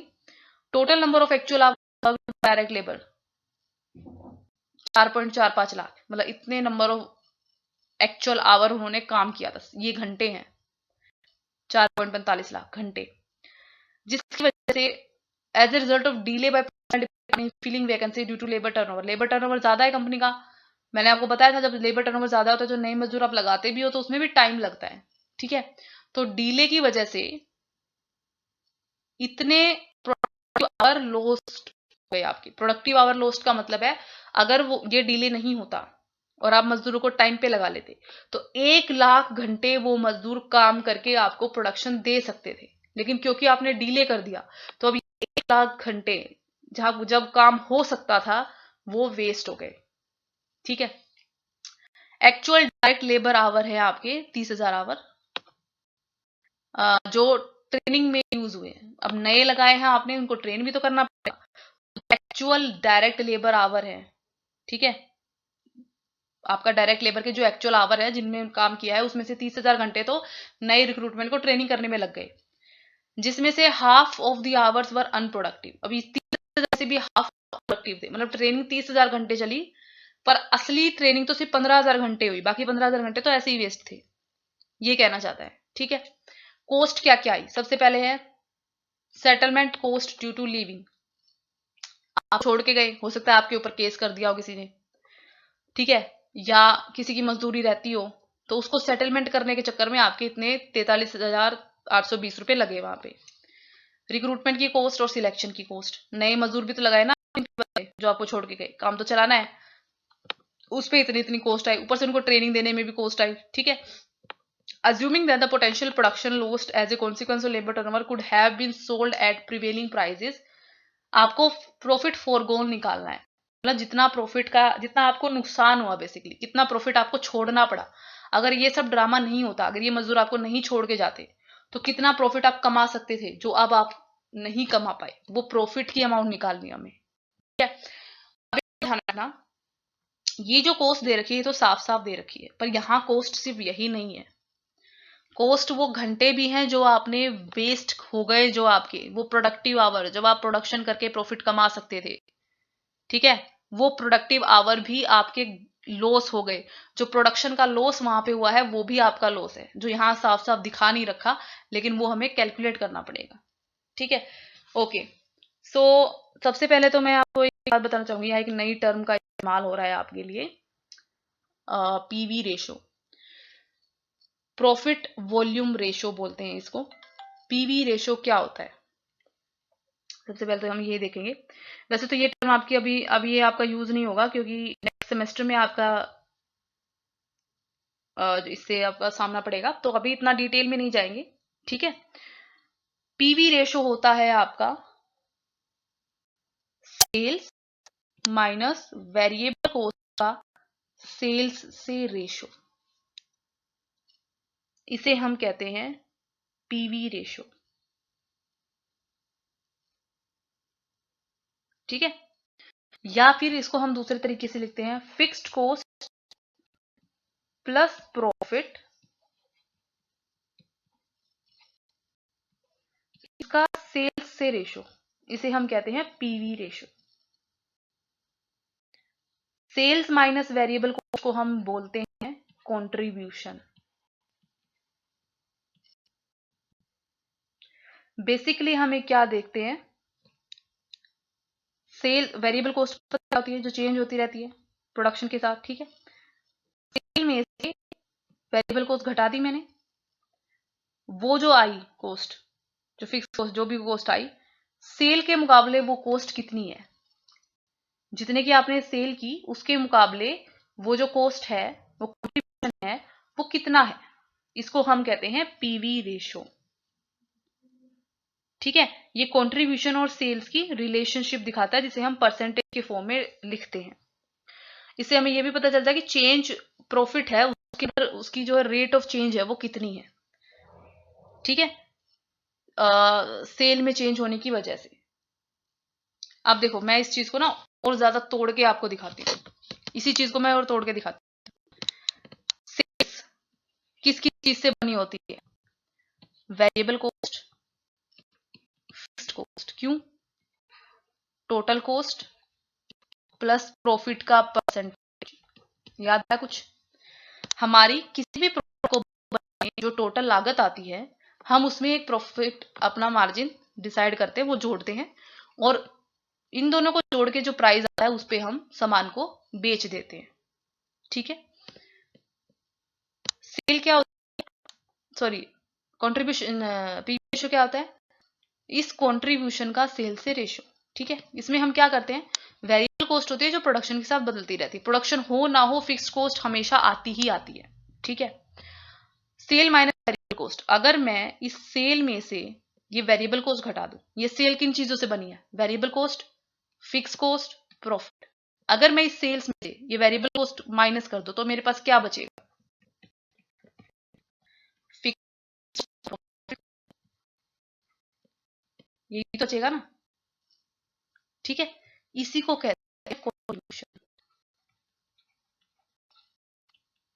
जितने भी मैंने सामान बेचा उसमें से फिक्स कॉस्ट और प्रॉफिट का क्या रेशो है, ठीक है, और इसी को हम सेल से कंपेयर कर लेते हैं, जितने का मैंने सामान बेचा उसके मुकाबले कितना प्रॉफिट हो रहा है, चेंज इन प्रॉफिट। अब चेंज इन प्रॉफिट बोल रहे हैं और अब हम फिक्स कॉस्ट भी दिखा रहे हैं, क्यों, फिक्स्ड कॉस्ट तो भाई आपकी आएगी ही आएगी, उस पर कोई फर्क नहीं पड़ने वाला, तो ये तो आएगी ही आएगी, ठीक है, ये कंट्रीब्यूशन का पार्ट है। तो इससे हमें पता चलता है प्रॉफिट का चेंज कितना हुआ है हमारे पास, ठीक है। इसे हम कहते हैं प्रॉफिट वॉल्यूम रेशो या पीवी रेशो, जो हमें बताता है rate of change of profit due to change in volume of sale. अगर यहाँ सेल की वॉल्यूम बढ़ जाए, मतलब ज्यादा सेल करो, तो आपके प्रॉफिट के रेशो पे क्या फर्क पड़ेगा, कितना चेंज आएगा। प्रॉफिट में चेंज देखते हैं, फिक्स कॉस्ट फिक्स्ड रहती है, इसमें कोई चेंज नहीं आता, इसलिए सारा चेंज आपका दिखाई देता है, ठीक है। इसे हम कहते हैं पीवी रेशो, ये ध्यान रखना। ओके, सो अब अपने क्वेश्चन के ऊपर आ जाते हैं।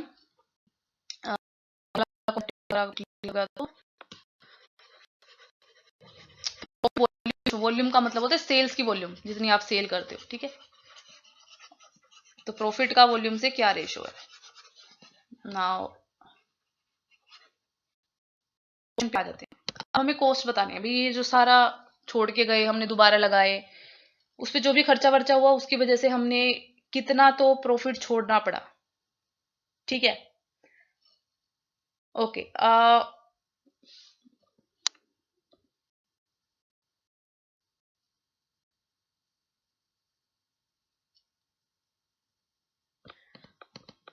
हमने बात करी थी पीवी रेशो आ रहा है यहाँ पे, ठीक है,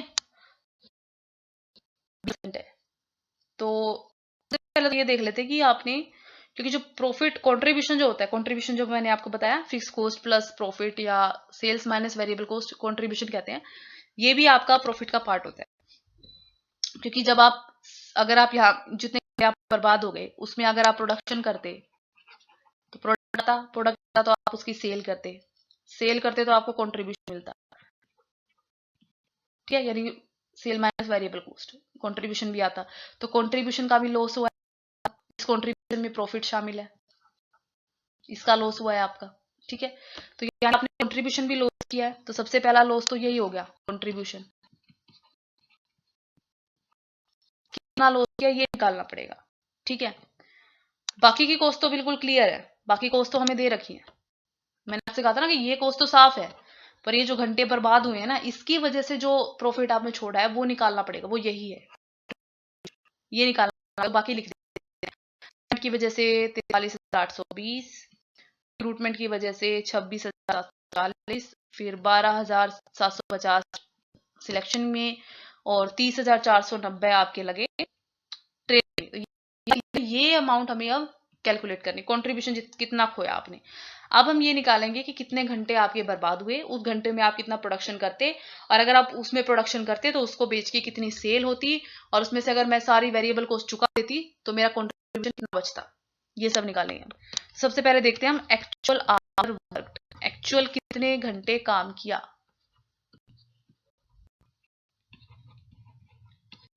कि हम ये देखने कितने बर्बाद हुए और बर्बाद में कितना प्रोडक्शन गया हमारे हाथ से। तो एक्चुअल आवर वर्क आपको इस क्वेश्चन में दे रखा है। Hour work by direct labour force था 4.45 लाख। ठीक है, 4,45,000 घंटे, ये आवर है। ठीक है, अब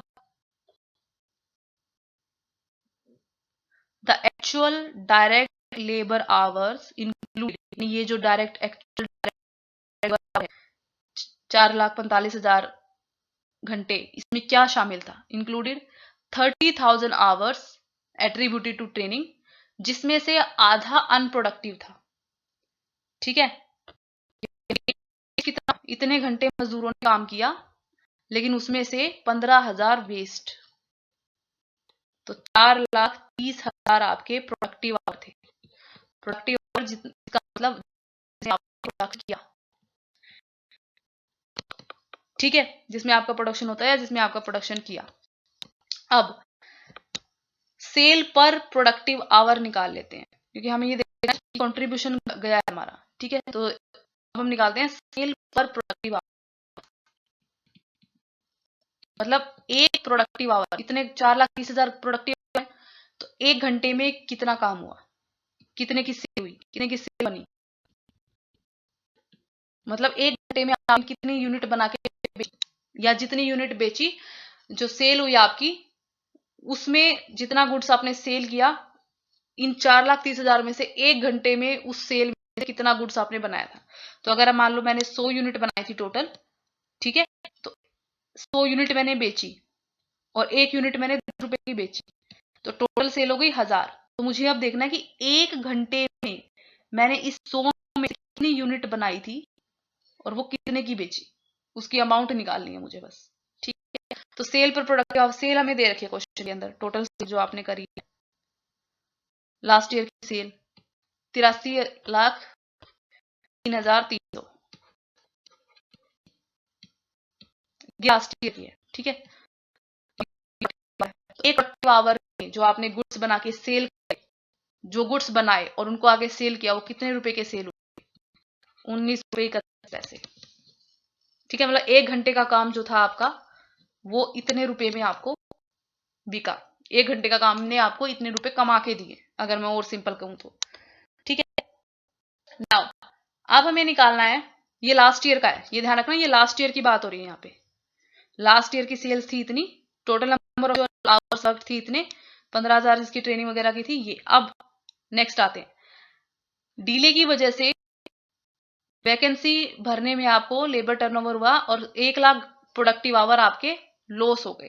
ठीक है, अब ये क्यों निकाला था पर आवर, अब आपको पता चलेगा। लॉस्ट प्रोडक्टिव आवर कितने हैं,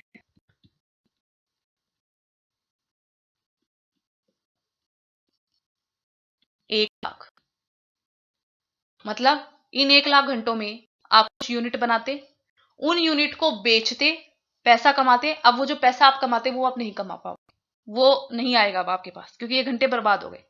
ठीक है, कितना कमा पाते, कैसे पता चलेगा, कितने की सेल होती, अगर इन 1 लाख घंटों में हम कुछ यूनिट बनाते, ठीक है, उनको आगे बेचते, तो जो वो बेचते, जो वो सेल होती, वो कितनी होती, वो जो हमारा नुकसान है वो कितना होता, मल्टीप्लाइड बाय सेल पर प्रोडक्टिव आवर। क्या निकाला है मैंने, प्रोडक्टिव आवर में, एक प्रोडक्टिव आवर में हम जितनी यूनिट बना के बेचते हैं उसकी वैल्यू है 19 रुपए 31 पैसे। इसी आधार पे अगर इन 1 लाख घंटों में भी हमने यूनिट बनाई होती और उनको बेचा होता, तो 1 घंटे में बनाई गई यूनिट आगे बेची होती, वो 19 रुपए 31 पैसे में बिकती। तो टोटल 1 लाख घंटों में जितनी भी यूनिट्स हमने बनाई होती, वो सभी कितने रुपए में बिकती, मल्टीप्लाइड बाय पर आवर से मल्टीप्लाई कर दो, ये हो गया 19,31,000। यानी अगर इन 1 लाख, ये 1 लाख घंटे मेरे बर्बाद नहीं हुए होते, प्रोडक्टिव होते, काम होता, प्रोडक्शन होता, तो जितना भी प्रोडक्शन हम करते उसको जब हम आगे बेचते तो वो 19,31,000 रुपए में बिकता, जो अब नहीं बिका, क्योंकि ये कभी प्रोड्यूस हुआ ही नहीं। तो ये हमारा नुकसान हो गया। क्यों? क्योंकि हमारा टर्नओवर ज्यादा था और हमारे पर्सनल डिपार्टमेंट ने डिले कर दिया नए मजदूरों को लगाने से, और ये 1 लाख घंटे हमारे अनप्रोडक्टिव हो गए। समझ में? अब आते हैं हम कंट्रीब्यूशन पर, सेल्स। ठीक है, सेल, जो सेल हमारी होती नहीं हुई, इतने रुपए आप सेल करके कमाते, हमें हम हमारा लॉस क्या है, कंट्रीब्यूशन। क्यों कंट्रीब्यूशन में है? क्यों? क्योंकि सेल में वेरिएबल कॉस्ट भी तो आएगी, वेरिएबल कॉस्ट आप पे भी तो करोगे, वेरिएबल कॉस्ट भी तो इसमें से पे करते, तो एक्चुअल प्रॉफिट तो नहीं होता ना ये आपका, वेरिएबल कॉस्ट भी माइनस होती। अब वेरिएबल कॉस्ट कितनी है हमें पता ही नहीं है, ठीक है, लेकिन हमें पीवी रेशो दे रखा है। पीवी रेशो क्या होता है, सेल्स माइनस वेरिएबल कॉस्ट बटे सेल्स, यही होता है। ठीक है, उल्टा निकालने का एक तरीका है इसका, इससे कंट्रीब्यूशन, अगर ये चीज निकालनी है ना, ये होता है कंट्रीब्यूशन। अगर मुझे ये निकालना है तो मैं इसका क्रॉस मल्टीप्लिकेशन कर सकती हूँ, इसको मैं कंट्रीब्यूशन भी लिख सकती हूँ, और मुझे ये कंट्रीब्यूशन ही निकालना है कि मैंने से जितनी उसमें से वेरिएबल कॉस्ट पे कर दी, तो बाकी कितना बचा। तो मैं क्या कर सकती हूँ, पीवी रेशो होता है हमारा कंट्रीब्यूशन बटे सेल्स, मल्टीप्लिकेशन कर दो, ये दे रखा है, ये दे रखा है, ठीक है। तो कंट्रीब्यूशन कितना हो गया, 19,31,000 गुना में पीवी रेशो कितना है, 20, तो ये आया 3,80,200, यानी 3,80,200 आपके डिपार्टमेंट ने इतने घंटे बात करी। ठीक है, तो 3,80,200 का हो सकता था, अब नहीं। तो ये भी आपकी लागत है, जिसको हम अपॉर्चुनिटी कॉस्ट भी कह सकते हैं। अपॉर्चुनिटी कॉस्ट भी हमें पता होती है, फोरगोन अपॉर्चुनिटी की में जो हम प्रॉफिट कमा सकते थे अब नहीं कमा पाएंगे, वो होती है अपॉर्चुनिटी कॉस्ट। ठीक है, तो यानी टोटल जो कॉस्ट है आपकी, टोटल जो आपका प्रॉफिट गया आपके हाथ से, वो गया 5 लाख, इतने का लॉस हुआ है आपको। ओके, सो इस तरीके से हम निकालते हैं। अब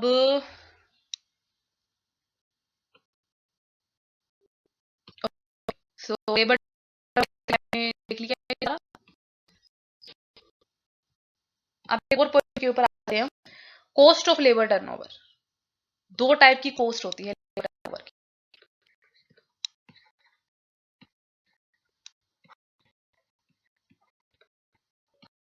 टाइप एक होती है प्रिवेंटिव,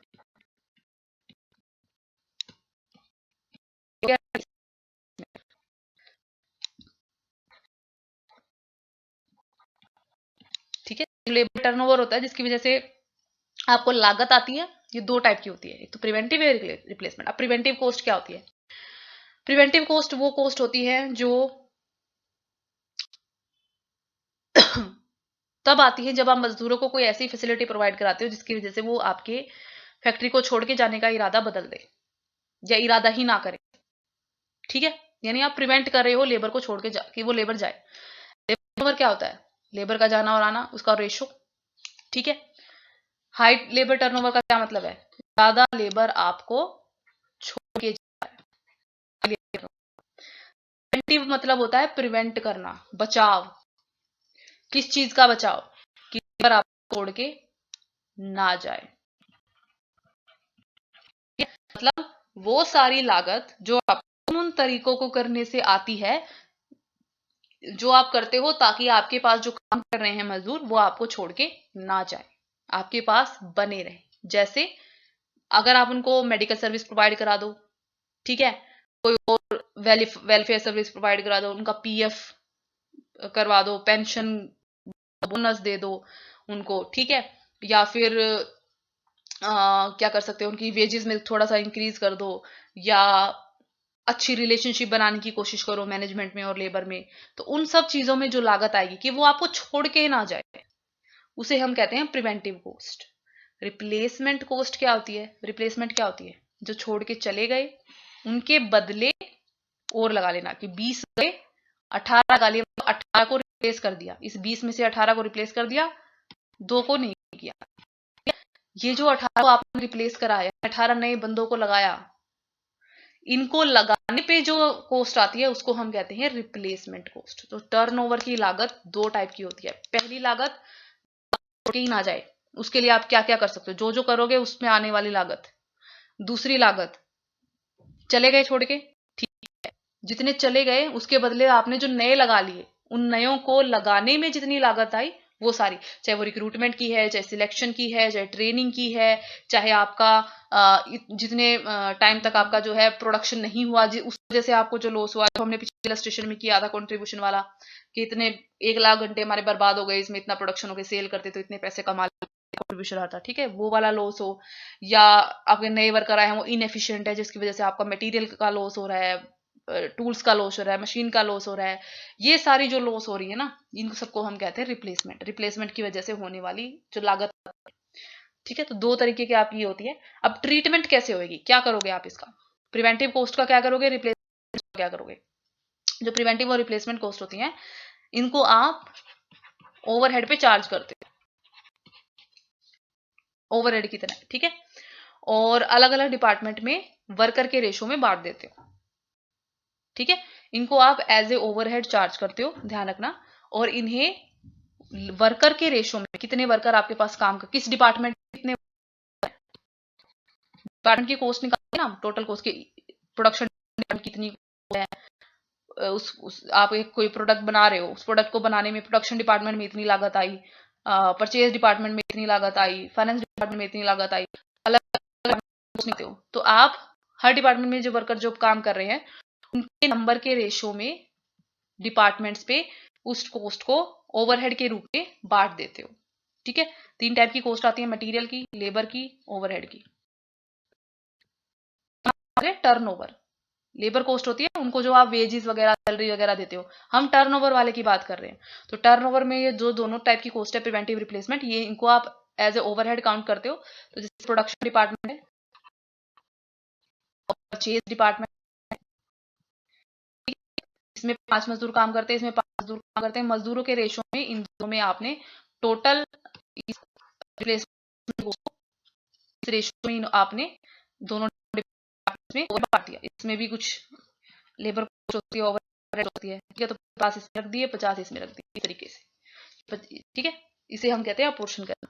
तो ये आपकी ट्रीटमेंट होती है कि एज ए ओवरहेड आप अलग अलग डिपार्टमेंट में उसमें जो वर्कर हैं उसके रेशो में इस कोस्ट को बांट देते हैं, ठीक है। तो ये हो गया हमारा लेक्चर जिसमें हमने लेबर टर्नओवर तक का कर लिया है। आगे फिर हम टाइम वाला पार्ट देखेंगे नेक्स्ट लेक्चर में। तो हम नेक्स्ट लेक्चर में मिलते हैं।